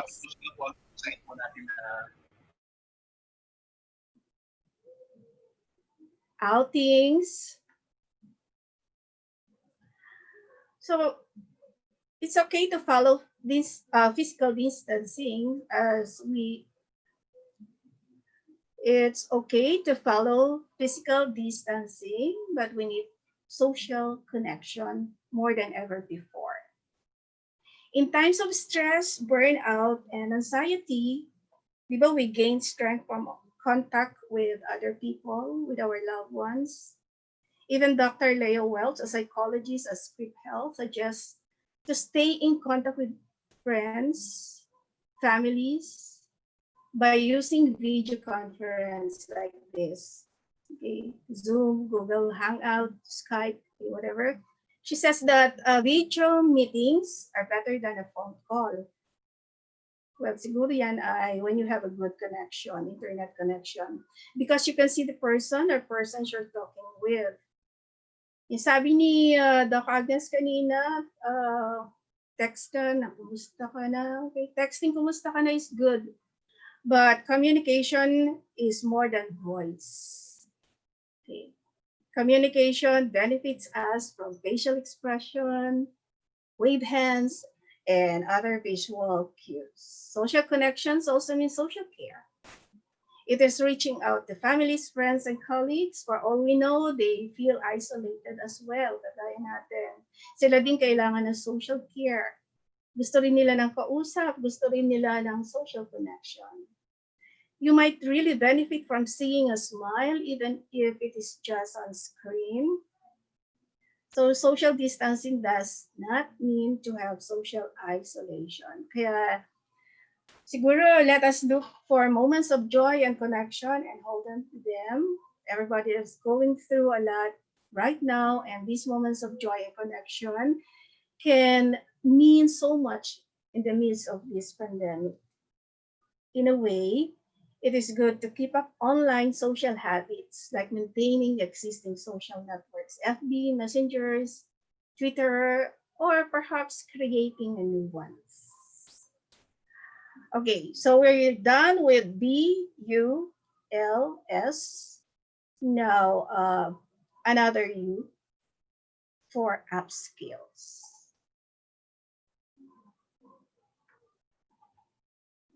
So ano naman ang mga concern natin regarding skills. As I mentioned earlier, working and teaching online is new for many of us. We are already struggling to manage the instability caused by this pandemic. Then overnight, we find ourselves thrown into a new teaching situation, and suddenly nagkakaroon tayo ng feeling that we are like first-time teachers who are worried about how to teach effectively. I heard nga a lot of teachers and friends saying nakakabawas ng confidence, okay, yung pag-aaral ng bagong teaching modalities online. Some are even considering a change in their career. Ano, nakakatawa. But when you are a teacher or a working in your 50s, it's even more stressful to think about shifting. Well, the good news is, siguro lang good news is that we are most certainly not alone. And if as teachers, you are not really techie, I would like to think our students or our clients would understand and would tend to be more forgiving. Una kasi, we need to let go of perfection. Nobody expects you to suddenly be the master of every online tool and button. Kahit hindi ka techie, do not be so self-critical. Allow yourself to be vulnerable and be okay with saying that you don't know something. It is also okay for you to learn throughout this time as well. Natututo pa lang tayo. Okay? Basta ang importante is that we do as much as we can manage. Let us lean on the chance to learn some new skills. Ang dami pong webinars, mga free webinars. Grab the opportunity to learn more. All right, with regards to confidence decreasing, remember all the brilliant things about yourself as a teacher. They are still there. Don't be hard on yourself. Build on your strength. Do the best you can in your own way and take it one day at a time. With regards naman with your learning curve, with teaching online, be as kind to yourself as you would be to a struggling student. Kung gaano tayo kapasensyoso, kamatiyaga sa ating estudyante, ganon din siguro tayo sa ating sarili. Matututo rin tayo. Okay, be that developing teacher as you are. Try to release the growth without placing yourself under unrealistic pressures and expectations. Upskill your knowledge by learning new concepts every day. Sabi ko nga po kanina, attend free webinars. Gone are the days that we have to pay for registration fee in order to attend trainings. Ngayon, libre na pong matuto. At naalala ko po sa isang webinar no, na inatenan ko, our university president, Dr. Cecilia Gascon, commented, please do not get tired of learning. One of the joys of our job is that we learn while we work. So upskill. All right, next, letter A for acceptance. Ito maraming concern eh. Siguro one of the things that can cause stress is when things feel out of our control. During the current crisis, coping with restrictions on our autonomy is sometimes difficult. Most teachers and workers worry on how to meet the learning needs of our students online. Personnel are anxious how to meet the needs of their clients on a restricted mode. We are stressed on working from home and managing our homes at the same time. Okay, in a webinar I attended last month, the Psychological Association of the Philippines suggests not fretting over loss of control as a way to cope with COVID-19 related stress. Sabi nila, one way to gain perspective is to recognize what is within your control and what is not. Okay, for us teachers, halimbawa, in learning how to meet the needs of your student, okay, who learn and think differently from or during distance learning, one thing in your control is the ability to review your students' 504 or special education accommodations and think about how to apply them. The other thing outside of your control is finding out when you will be able to teach your students in person again. Kasi nga, we will always think that face-to-face teaching is more effective. Isa pa, to help us maintain a sense of control, it could really be helpful to accept those things we cannot change and just let them go. Anyway, there are many things that still lie within our control. Kailangan lang talaga may acceptance so that we could focus our energies on those things we could influence, such as how we spend our time, what we choose to think about, how we interact with others, how much news we read, what kind of activity should we prepare, among others. Mas nakaka-empower kasi when we simply accept those things we cannot control and direct our attention to those things that we can take action on instead. If we cannot change the situation, let us change our attitude towards it, sabi nga. Kasi happiness exists only when there is acceptance. Okay, now letter M for new challenge. Marahil, maraming nagsasabi sa atin. Teaching online was not what we signed for when we applied in our school. Teachers and students are used to being in a community atmosphere, not virtual. Kaya there's a lot of uncertainties. Working in front of a laptop or a computer is a huge challenge because we're not used to sitting at all during the day. Tayong mga guro, we prefer to stand while teaching, diba? And so this new challenge, okay, sitting in front of a laptop, results to some anticipated new diagnosis. Okay, tennis elbow. Ang sakit na ng siko natin, kakahawak ng mouse. But I would like to think that teachers are slowly but surely adapting to the new reality in no time. Leadership and professional cooperation at school level were established immediately. Yung mga educational agencies like DepEd, CHED, our own university, Bulacan State University, have been very supportive in sharing digital and learning methods and recommendations on digital platforms. So mapalad pa rin tayo sa isang banda. Now, to get back to the sense of community, teachers must always communicate with their students, making yourself always available. I've read this from one article in the page of PBS Teacher Lounge issued in April. It suggests that teachers may arrange a virtual spirit week.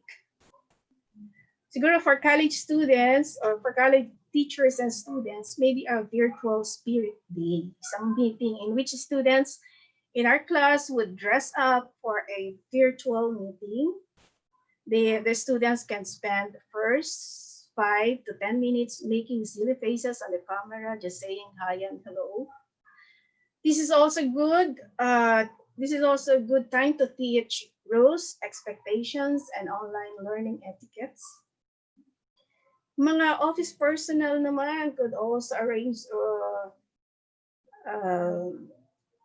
this virtual spirit day. Okay? Yung mga naka-work from home. Parang kumustahan lang. Ganun. Kwentuhan lang. I guess that would be fun. Ano pa? Meron ding new challenge sa atin with regards to our toll on teachers' bodies. Sabi ng aking nabasa from an article, when working at a computer, the screen should be about arm's length away. Mga 25 inches daw. Ayan. So mukhang tama naman ako. 25 inches away from your face. That is recommended by the American Academy of Ophthalmology. They suggest the 20-20 rule, okay, to reduce eye strain. Ano ba yung 20-20 rule? Every 20 minutes, look at something 20 feet away for at least 20 seconds. Ulitin natin, yung 20-20-20 rule is that every 20 minutes, look at something 20 feet away for at least 20 seconds. Para siguro ma-rest yung ating mga mata. You should also be aware of the contrast and brightness of your screen. The screen should not be brighter than the room. Okay. Most importantly, adults, no? Tayo mga adults need breaks and exercise. So doctors advise to get up and move at 15 minutes every 2 hours. So tamang-tama yung webinar natin. 2 hours lang to, then you can have your break. Because this can help boost mood, improve mental clarity, and relieve stress. Get a break. Challenges are what make lives interesting. Remember that. And overcoming them is what makes life meaningful.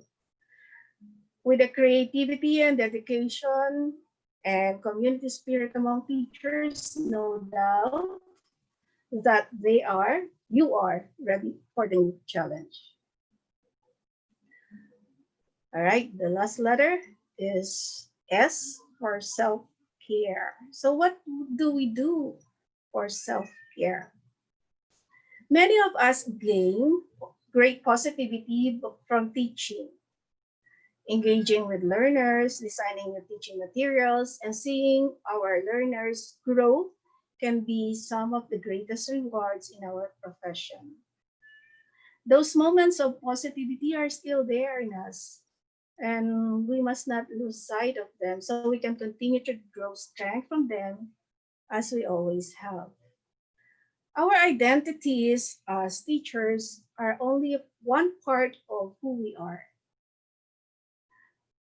We also need to deliberately engage with things, our lives beyond work, which also give us joy and pleasure. It may be doing something creative, such as writing, arts or crafts, or doing some kind of hobby like maybe cooking, baking, playing musical instruments. You could start a project, gardening, painting. Do anything that makes you happy. Flaunt your creativity because keeping yourself happy, busy is a good self-care. Dr. Maria Barata, a clinician based in New York, defines self-care as a huge part of what is missing in the life of someone who is busy and stressed. She advocates practice of basic self-care because it will keep your immune system strong and your emotional reserves full. So anong dapat natin gawin? Get plenty of sleep. Okay, kung mahilig kayong standard, sige mas standard ang tinanong. Okay, isang malaya na ano po na pag-iisip no ng pagpipresento at pagpapahayag ng isa. Okay? So in Hello. doon sa mga quiz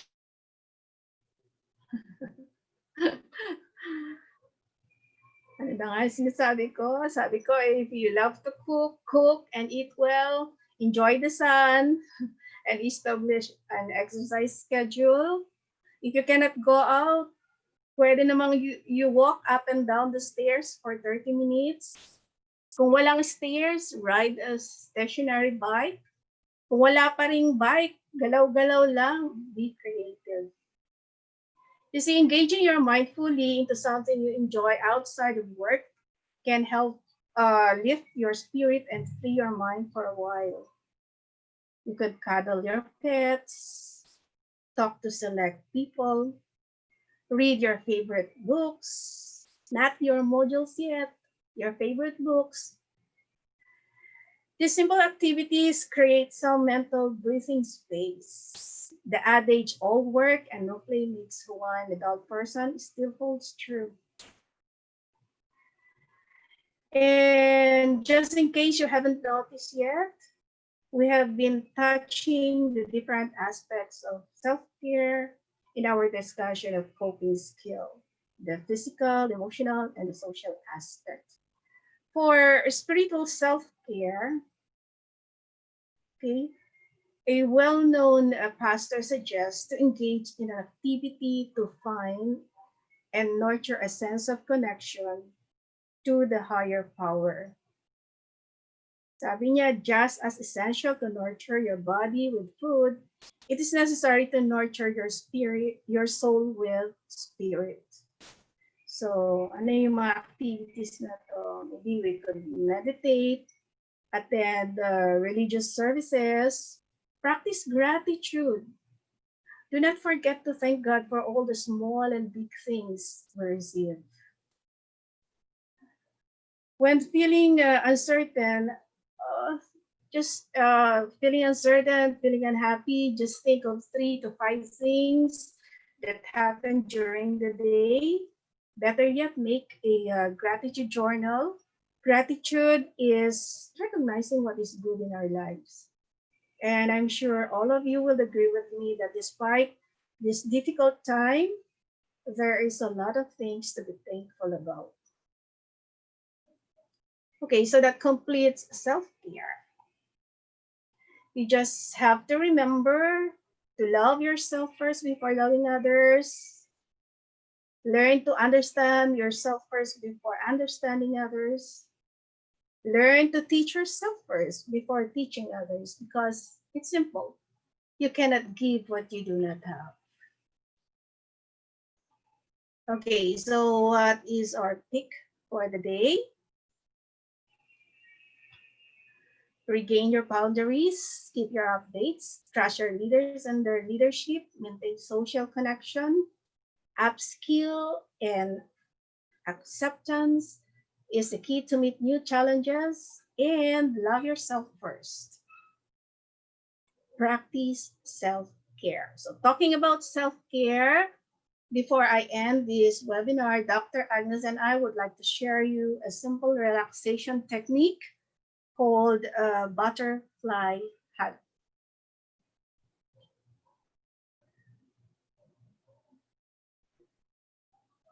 Okay, so this relaxation technique was developed by therapist Lucina Artigas and her husband Ignacio Herrero to assist children and adults in the aftermath of Hurricane Pauline in Acapulco, Mexico.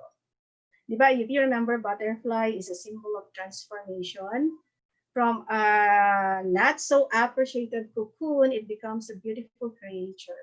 So this technique, the butterfly hug, okay, pag kayo ay under stress, when you have fear, anxiety, this technique is very self-soothing. Okay, so may I invite everyone to sit in a comfortable position in front of your laptop, desktop, or cell phone, and then you cross your both arms in front of your chest like this. Do you see it? Yan. Makikita nyo naman sa image like this. And then you gently tap, okay, your arms with each hand one at a time. So tap, tap, tap, tap. Each time you tap, try to inhale positivity. Inhale, and then you exhale anxiety. And then when you exhale with a hiss sound. Okay. So again, practice muna tayo. Okay, cross your arms in front of your chest. Tap, tap, tap. Inhale positivity. Tap, tap, tap. Exhale anxiety and stress with a hiss. Okay, can you do that? Okay, so let's do that together. Cross your hands, cross your chest. This time, close your eyes and imagine your favorite place. A place where you feel safe, calm, and content. So start tapping. Tap, tap, tap. Inhale, positivity. Continue tapping. Exhale, stress. Close your eyes. Stay in your safe place. Continue tapping. Inhale, positivity. Continue tapping. Exhale, stress. One last time. Tap, tap, tap. Inhale positivity. Tap, tap, tap. Exhale, stress. Okay. So kailangan lang po may practice tayo. No? And you may open your eyes now and I hope you feel calmer. If not, try to do some more tappings until you feel calm. Nakakatulong po yan. So, salamat po sa participation. If you find things getting tough, it's never too late nor too early to reach out for our support. Our colleagues in the CSSP Psychological Wellness Center, and even people, mental health practitioners at the University Guidance Center, Dr. Agnes and I, we are always here to help. Siguro po, just drop us a line. Remember, we still have some control over what we choose to live our daily lives. So maintain a positive balance and focus while working at home. Kaya that's it mga kaguro. Kahit stress ka na, sana may napulot ka sa munting usap natin ngayong umaga. Thank you and stay safe, everyone.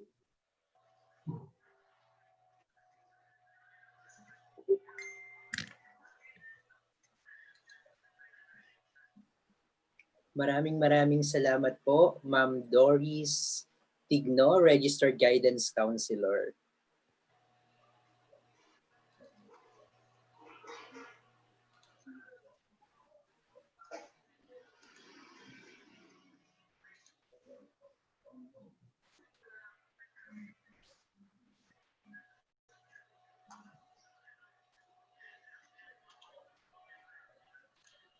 Who's next?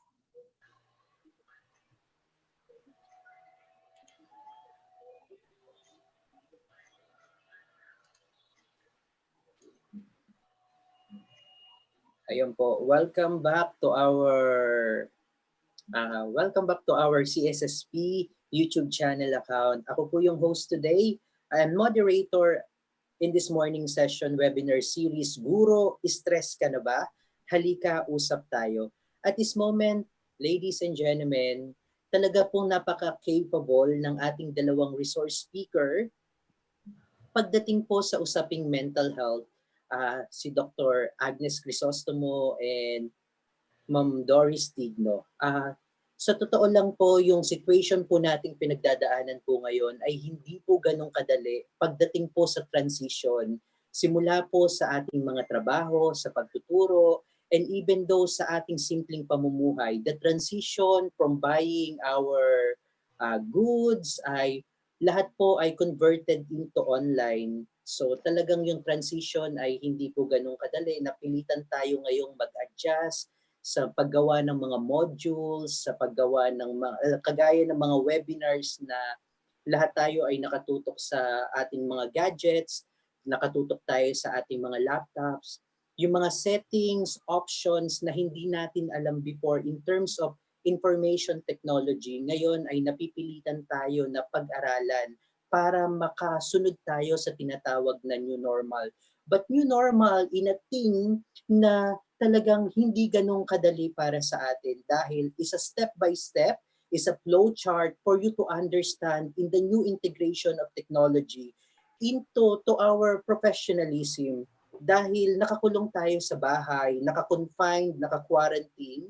So there are so many changes from March, from graduation na talagang binago ang setup, from simple enrollment, from a face-to-face classes to traditional classes into a modules, into what we call the modalities of learning, talagang nag-a-adjust po tayo lahat. But I hope lahat po ay safe at nasa maayos na kalagayan at this moment. Shout out po pala sa mga audience natin from Department of Education, and also we have from Polytechnic University of the Philippines, Far Eastern University, and of course Don Honorio Ventura State University and Ramon Magsaysay State University, and meron pa din po tayo sa Mindanao, and of course we have from India now watching us live. This time, let's proceed to the question and answer portion. May I request Ma'am Doris and Dr. Agnes to open their microphone and camera for this interaction, question and answer. Hello, Ma'am Doris. Hello. Magandang umaga po. Morning. Okay po. Si Dr. Agnes. Hi. Apo. Sa lahat po ng audience po natin ngayon na nagpapadala po ng kanilang mga comments, question po sa ating chat box, sa ating pong YouTube channel. So isa lamang po ito sa mga questions na babanggitin ko. So it's either Dr. Agnes or Ma'am Doris can answer. May answer the questions. Okay, for the question number 1, ma'am, it is okay not to consult to a doctor while you are experiencing anxiety and depression as long as you can handle it? Okay, Again. Is it okay?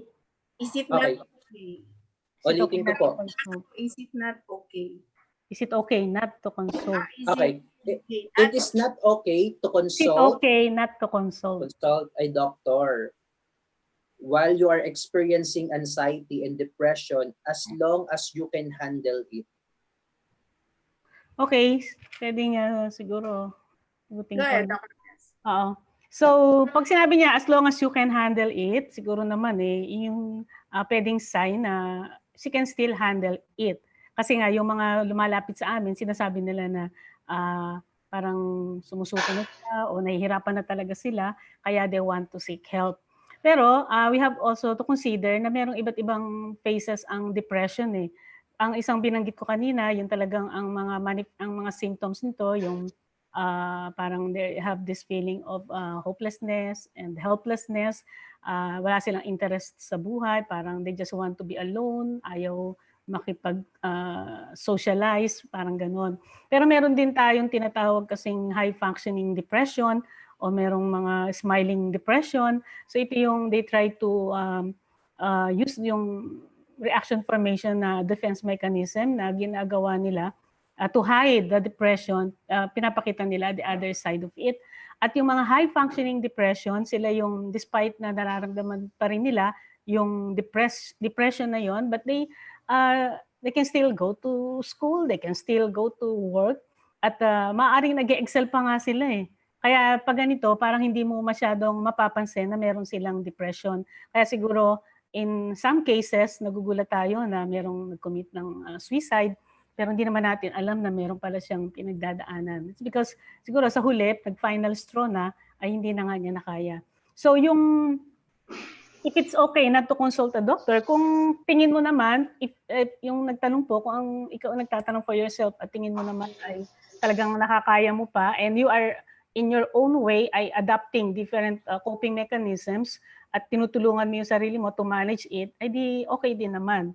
Pero nakita ko na if nakita ng client o ng counseling na there's really a need at yun yung nag-push sa kanya to seek kahit hindi professional help, kahit na tulong ng mga trusted friends or a pastor or a priest or kung sino yung makakausap niya, ay talagang out of the need na nararamdaman niya ay magko-consult na rin siya.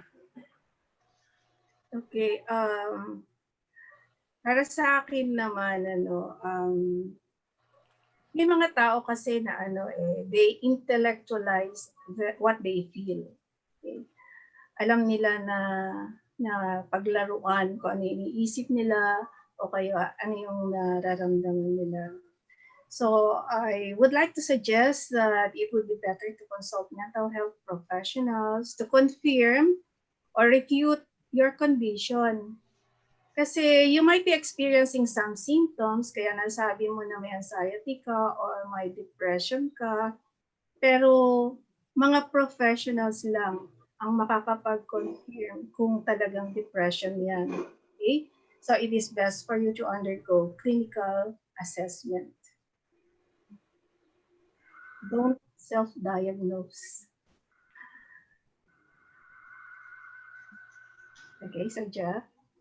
Okay po. Thank you very much, Dr. Agnes and Ma'am Doris. So, sabi po ni Ma'am Doris, don't self-diagnose kasi pag nakakaranas tayo ng mga depression, anxiety, minsan yung mga nagre-relay lang tayo sa Google, minsan nagse-search tayo, talagang napakalaking tulong po na meron tayong guidance counselor and psychologist na sila po ang magkakagawa sa inyo ng assessment. psychological assessment. Then doon po darating po yung mismong mga referrals. Okay po. Okay po. For the question number 2, for Ma'am Doris and Dr. Agnes, how do we deal toxic household members? Sa toxic household member, depende ano ba niya kaya ito ba yung spouse o anak or magulang. And siguro from the point of view naman ng pasensya na po sa medyo konting interruptions. There are some technical difficulties with our part. I hope you can understand na ganito po talaga pag live ang situation. So, matalin na po tayo sa webinars. Yes po, I think we can proceed po. Ano nga? Gulay. Ano nga gagawin? Pinuluto ako. Huwag yung tignan mo. Okay po. Ma'am, Dr. Agnes, okay na po? Okay, depende siguro kung itong toxic household member ay ano yung relasyon mo sa kanya. And for all we know, baka ang feeling din niya ay toxic household member din yung kasama niya. Di ba kung minsan mutual yan. And nakita ko doon merong nag-comment sabi talagang pag sa bahay, magkakapamilya tayo, siguro kailangan lang medyo mag-usap at magkaroon ng compromise kung hanggang saan yung may boundaries dapat. So yun yung nangyayari nga kapag ganitong lockdown. The good thing about it, yung iba nagkakaroon ng bonding, yung pamilya, mas nagkakakilala sila, mas marami silang activities na pwedeng gawin together. Pero yun nga, the other side of it ay pwedeng nagkakasubukan na tayo ng mga ugali kasi 24/7 magkakasama tayo and we occupy practically the same space sa bahay.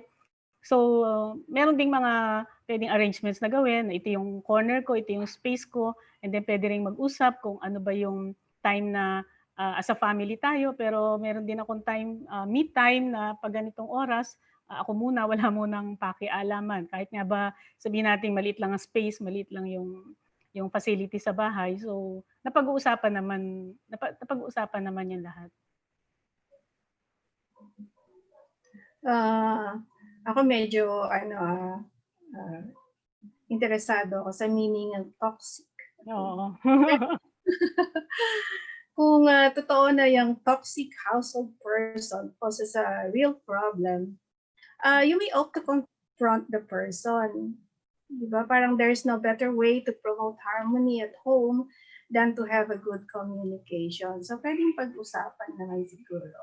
At para maiwasan ang another problem, baka kayo ay magkaroon ng heated arguments, kailangan may mediator, no? May mamamagitan sa inyo para makapag-usap kayo. At pag-usapan nyo kung ano yung magiging problema among you.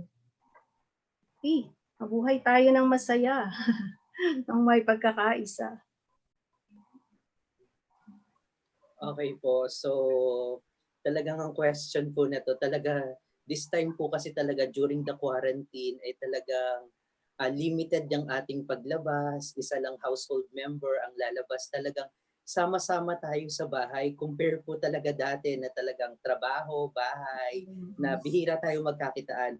So sabi nga ni Doc Agnes, merong positive effect and may negative effect pagdating sa quarantine na naka-confine lang tayo sa ating bahay. Pero this time po, I hope na unawaan at naintindihan po natin ang mga sinabi po ng ating mga resource speaker. Okay po, another question po from Jenilyn Flores. What if someone refuses to seek professional help even it's obvious na may mental health problem siya? What can we do? Ikaw muna, Ma'am Doris. Siguro ang unang gawin ay referral. I-refer mo siya sa mental health professional, not a doctor yet, maybe a guidance counselor, so that guidance counselor could convince the person to seek professional help. Kasi I do not know if you would agree with me, pero may pamamaraan kasi mga guidance counselor to build rapport with their client. Tapos parang meron silang convincing power para papayagin yung individual to do the next step, and that is to seek professional help. Yun, siguro, referral. Kung may kilala siya na alam niya na pinapakinggan, may respeto yung tao na yon, doon niya i-refer. Para baka siguro makumbinsin niya na mag-seek ng professional help. Okay, sa akin naman po, ang tingin ko dyan, yung counseling and therapeutic relationship, it is a relationship. So, sabihin, ay dapat may willingness talaga on both parties na mag-undergo do sa therapy. Otherwise, kung ayaw niya, hindi mo pwedeng kalad ka rin at pilitin na pumunta. Di po ba? Ngayon, siguro, depende rin po uli kung ano yung relationship mo doon sa tao na yon na gusto mo sanang mag-seek ng mental health help. Pwedeng, kung hindi man siya muna pumayag na magkaroon ng professional help, pwedeng start from you, di ba? Kung ikaw ang nakapansin o nakakaunawa at ikaw ay immediate na kaibigan or mag-anak. So, in your own little way, ay ipakita mo sa kanya na nandiyan ka, you always there, parang si Piglet kay Pooh, na makikinig ka sa kanya, di ba? You're willing to listen, yung active listening, empathic listening, and then you care for that person in some small ways ay pinapakita mo instead na magpilitan pa kayo na pumunta siya doon. Baka naman makita niya sa iyo, in you, makita rin niya yung support and love and care na hinahanap niya even without going to a professional mental health professional. And it starts from there. At kung yun ay nangyari, baka nga after some time magkaroon siya ng enlightenment na nga, I need professional help further. Thank you. Okay po. Noted po, Doc Agnes and Ma'am Doris. Ayun po yung mga sinabi nila. Tandaan po natin. Ma'am, additional comments lang po sa ating mga listeners, audience sa ating YouTube channel from Jubinarte. One factor that causes mental stress is financial stress. Nadagdag po ni Ma'am Agnes kanina yung mga teachers nag-check ng ATM. Yes po. Okay po, sir. From Sir Angel Recto, okay po. Based on experience, is one of the best stress reliever. Wag lang sa highway magbike. Stressful doon, daming trucks. Then from Ma'am Maria Antonina Santiago, gardening is a stress reliever too. Yes po. Ma'am Annie, okay po. Ano po? Another question po from Mr. Rogelio Clara Jr. It is true that people living alone are those more prone to experience anxiety, depression, and stress. Thank you po. Yes po, pwede. Kasi nag-isa sila, the more na na-experience nila, they cannot go out to meet people outside the way they used to perhaps. Pero we should also note na merong mga personalities na yun ang gusto nila di ba? Yung mga introvert type of personality, as much as possible, they want to be alone Doon sila masaya, yung mag-isa sila. At sila nagkakaroon naman ng anxiety kapag maraming tao, magulo. So depende rin po sa personality ng tao. Kaya sabi itong social distancing ay medyo pabor sa mga introverted type of personality. At ang naapektuhan ay yung mga extroverted type dahil sila yung they always seek company of people na yun nga yung hindi muna pwede po ngayon. So depende rin siguro kung ano yung personality type niya. Ayun po. Tsaka kung minsan, depende sa age ng tao. Mm-hmm. Merong mga tao kasi na pag nagkakaedad na, yun, nagiging, alam mo yung feeling of emptiness. Dati kasama niya yung kanyang mga kasambahay, masaya, tapos bigla na nagsisipag-asawa, naghahanap ng trabaho, naninirahan sa malayo from their home. Yung mga naiiwan, especially the elderly, nagkakaroon talaga sila ng anxiety. Tawag natin doon ay emptiness. Na ninibago sila sa pagiging pag-iisa nila. Yan. So yes, kung minsan ang pagiging alone could cause stress and anxiety. Thank you very much po again. So ito po yung question na talagang timely and relevant po sa ating mga guro from Andrea Ramos. Due to workload, teachers become so careless about what they feel. They just continue their routine to lessen the workload and meet the deadlines. How can we be conscious that we already need a help?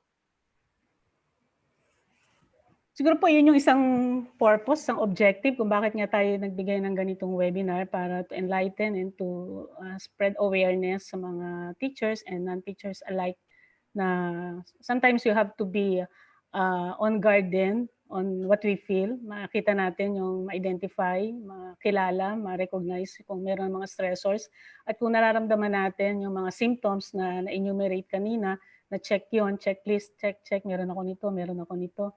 So, posible na yun na yung red flag na pwede nang it's about time na you talk to somebody or to a friend or if you want to seek help from an expert.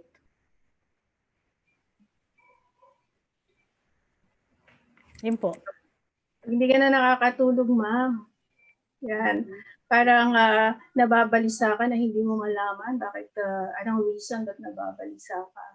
Yung mga sintomas na yan na yung good health. Pero vent out mo muna kung ano yung nararamdaman mo to your friends. Tapos pag naginhawaan ka, okay lang yan. Otherwise, pwede kang kumonsulta sa mga mental health professionals.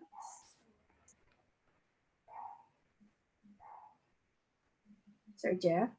Okay po. Kagaya po ng sabi ni Ma'am Doris, pwede po tayong mag-consult sa mga mental health professionals. Uulitin ko po, ang Bulacan State University College of Social Science and Philosophy, Department of Psychology ay nag-launch po ng tele-counseling na mamaya po or pwede po nating i-review ang ating YouTube para po makita natin kung sino po ang mga counselors na doon na nandun po. At isa po dito ay ang ating dalawang resource speaker.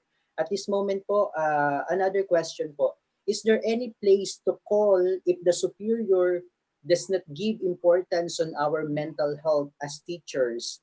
Where can we ask help to remind our superiors that mental health matters as deadlines do?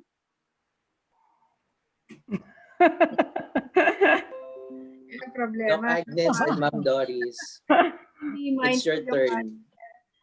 Sabi ko, yun ang problema pag hindi mindful ang ating mga peers with regards to mental health. Yung mga, anong tawag ng mga bata natin, ng mga psychology students, mga hindi psychologically oriented. Pero I think the mental health law says na kailangan may program ang bawat eskwelahan, bawat university on mental health. Puro yung pwedeng i-advocate yan ng guidance center kung merong guidance center ang inyong paaralan. And then the university guidance counselor o kaya yung guidance counselor mismo could recommend to your superiors na opo, kailangan po natin ng isang programa about mental health. Doon, pwedeng mag-umpisa doon. Okay.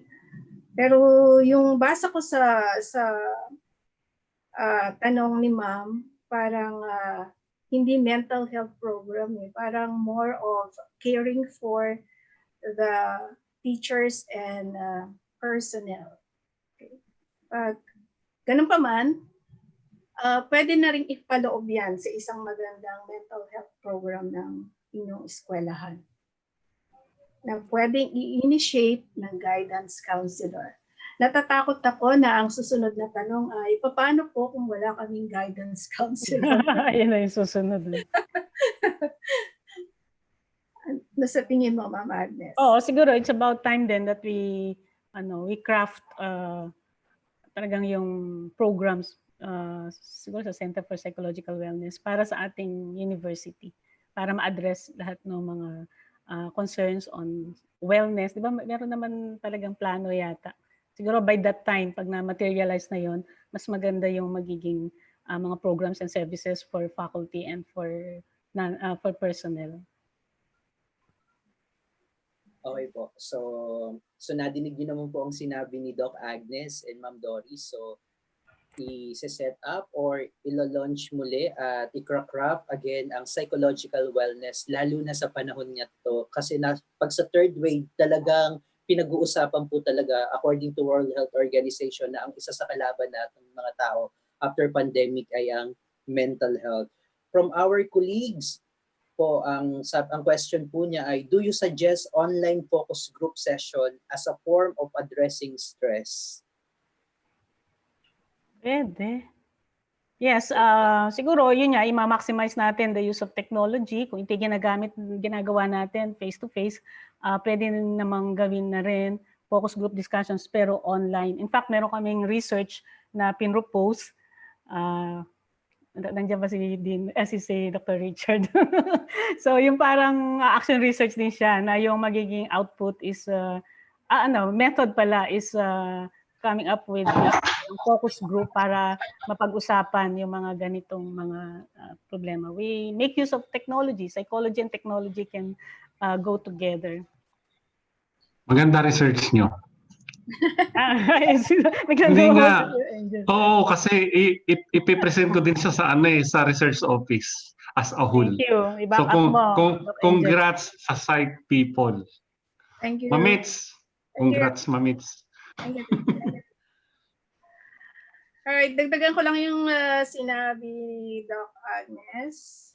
Salamat, Doc Angel. Nasa na nga ba tayo?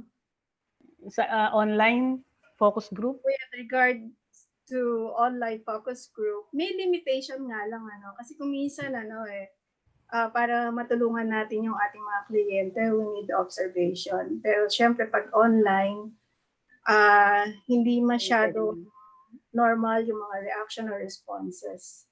So, posible, para makatulong tayo sa kanila. Pero kailangan ipaunawa rin natin na mayroong mga limitations yun. Yung having a focus group discussion online. Yon, Sir Jeff.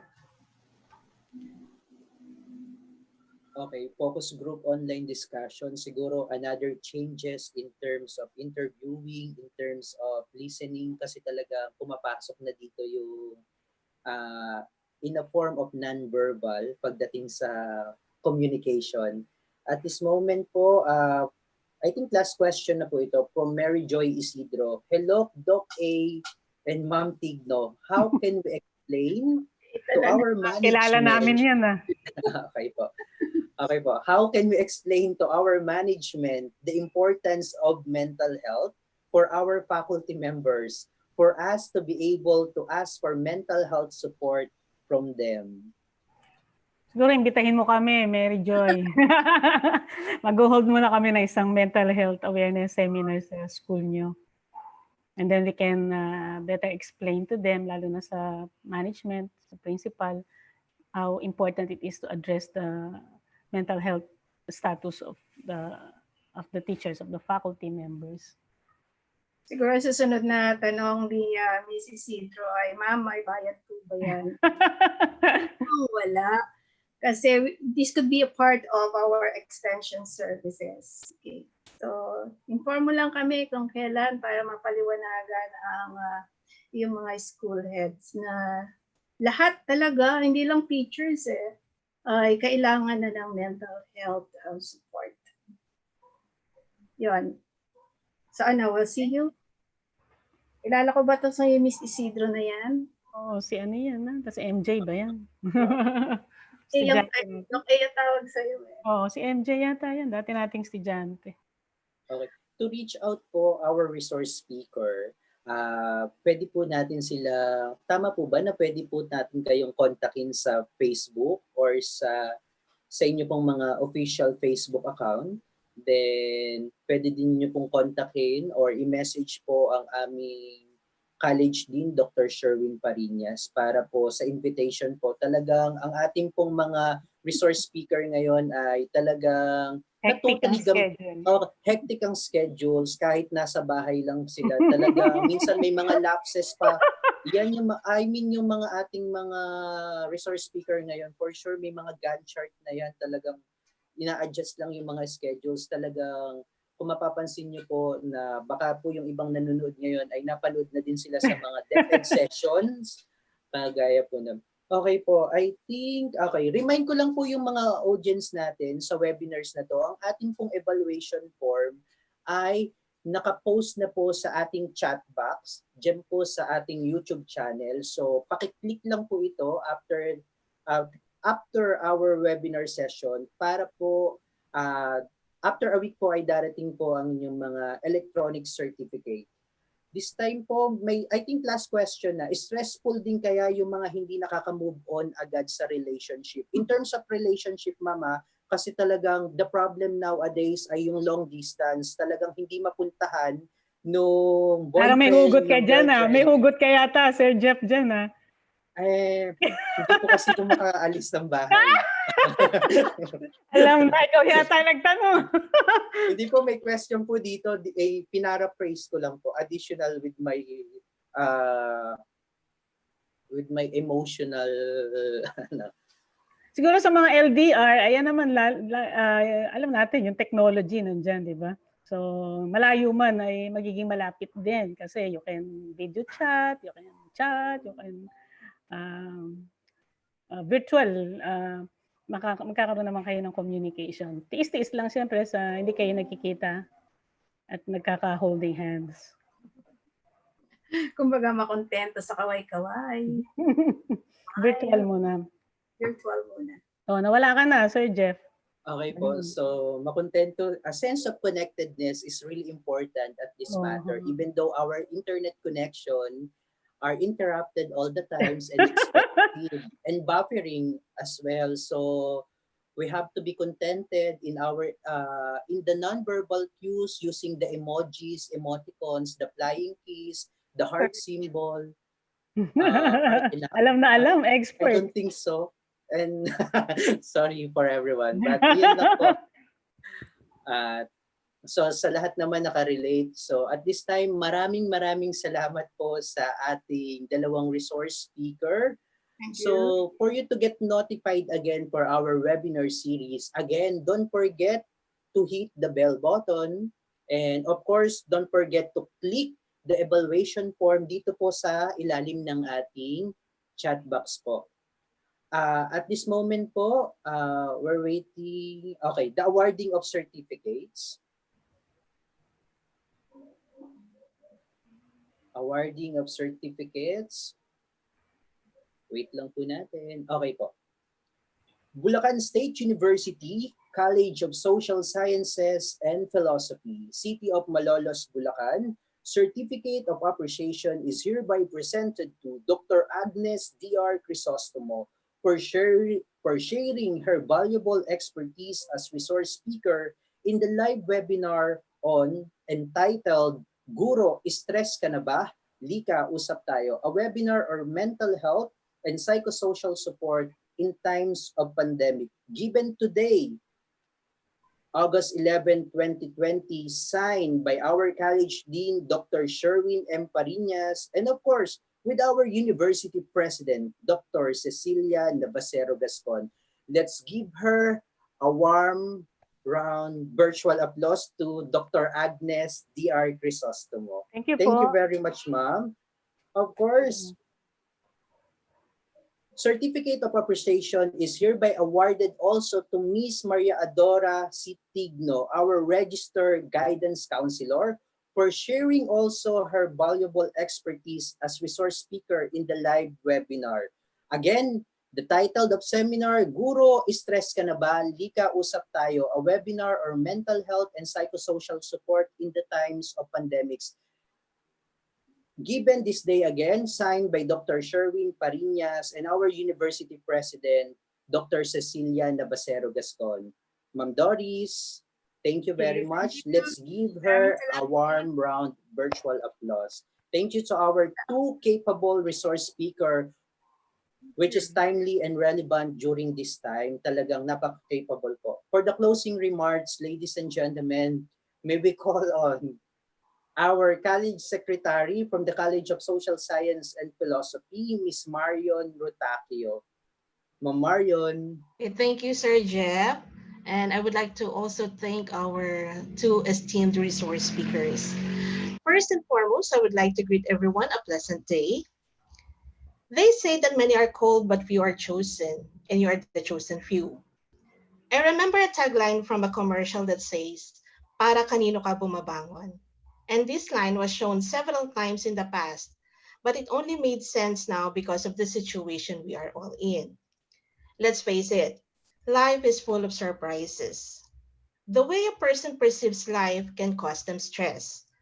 As we all know, stress may either be beneficial or harmful to one's health. As what Hans Selye says, it is not stress that kills us, it is our reaction to it. So as we now embrace the new normal, let us always remember the things our resource speakers have imparted to us, especially with the techniques and strategies to aid us in coping with our daily activities. And though physical distancing is the new normal, we cannot ask other people to hug us. Instead, let us give ourselves a hug with every failure or success we encounter. And with that, we, the CSSP family, would like to extend our deepest gratitude to everyone who participated in our webinar entitled, Guro, stress ka na ba? Lika, usap tayo. Until our next webinar, again, thank you and enjoy the rest of the day. Stay safe, everyone. Thank you very much to our college secretary, Miss Marion. Again po, ang naka-flash po sa ating mga screen ay ang mga poster po ng ating mga telecounselors providers po. Una po ang ating resource speaker, Dr. Agnes Crisostomo. Okay po, para po makontak, may mga contact numbers po sila. Next po is Miss Maria Adora Tigno po. Next po is Miss Esrelia Ranas. And the fourth one is Ma'am Josephine Ochoa. So from the College of Social Sciences and Philosophy, Department of Psychology. Sir Jeff, sandali lang. Meron lang Yes akong po.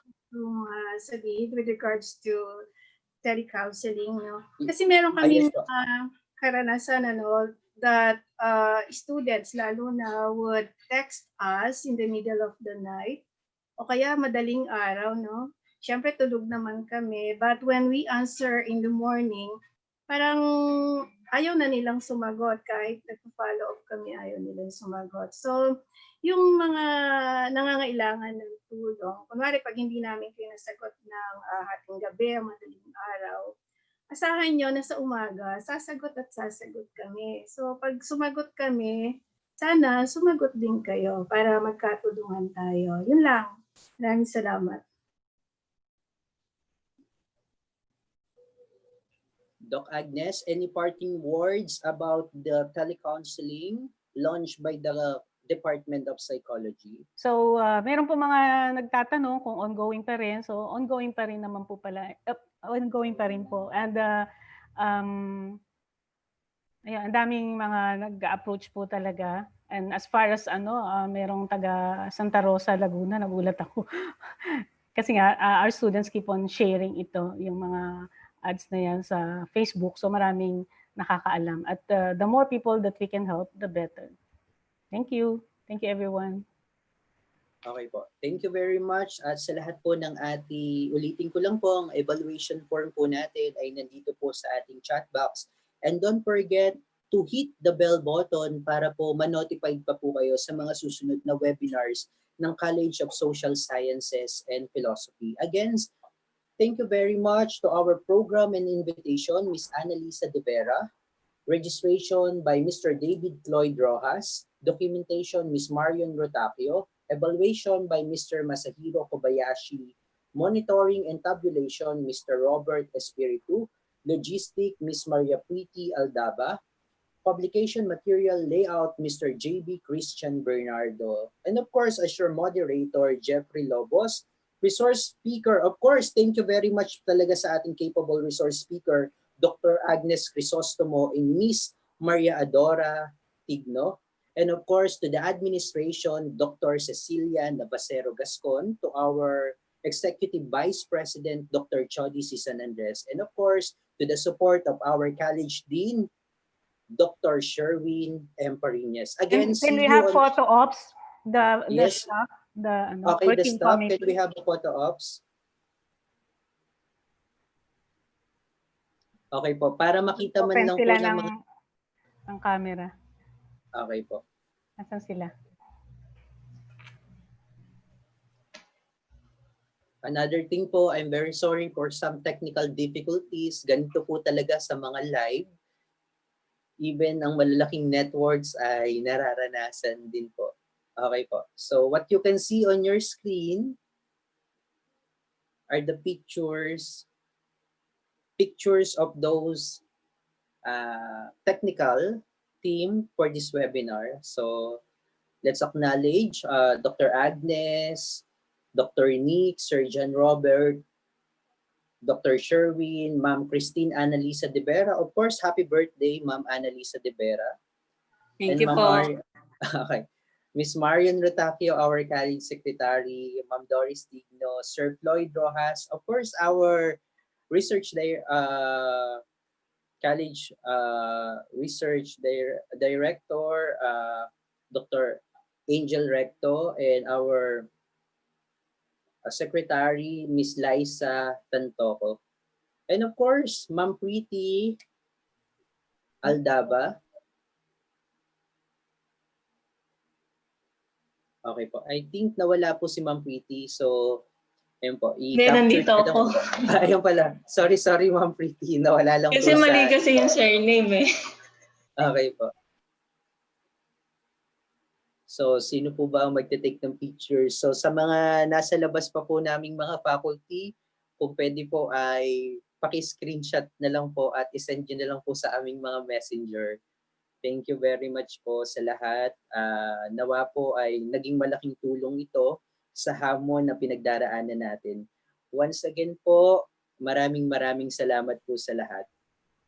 Again, and see you on the next episode po. Stay healthy, keep safe po, at matuto po tayong manalangin. God bless everyone. Thank you. Good day, everyone. Kasi pa lunch mo din. Lunch na. Virtual lunch. Everybody's welcome. Ayun pala, may march pa. Puso march.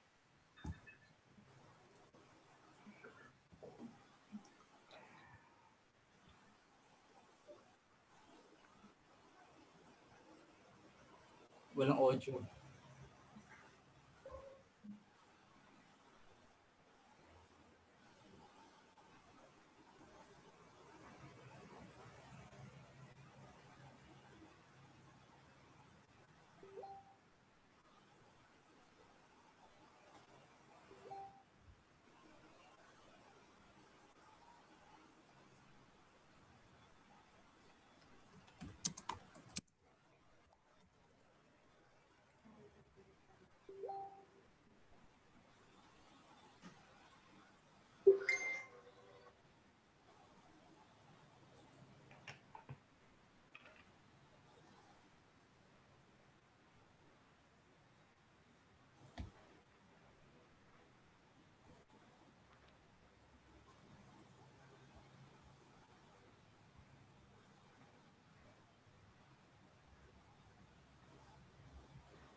Walang audio. Saan ba? Hello, ma'am. Ma'am. Will, wala pong sounds? Yes.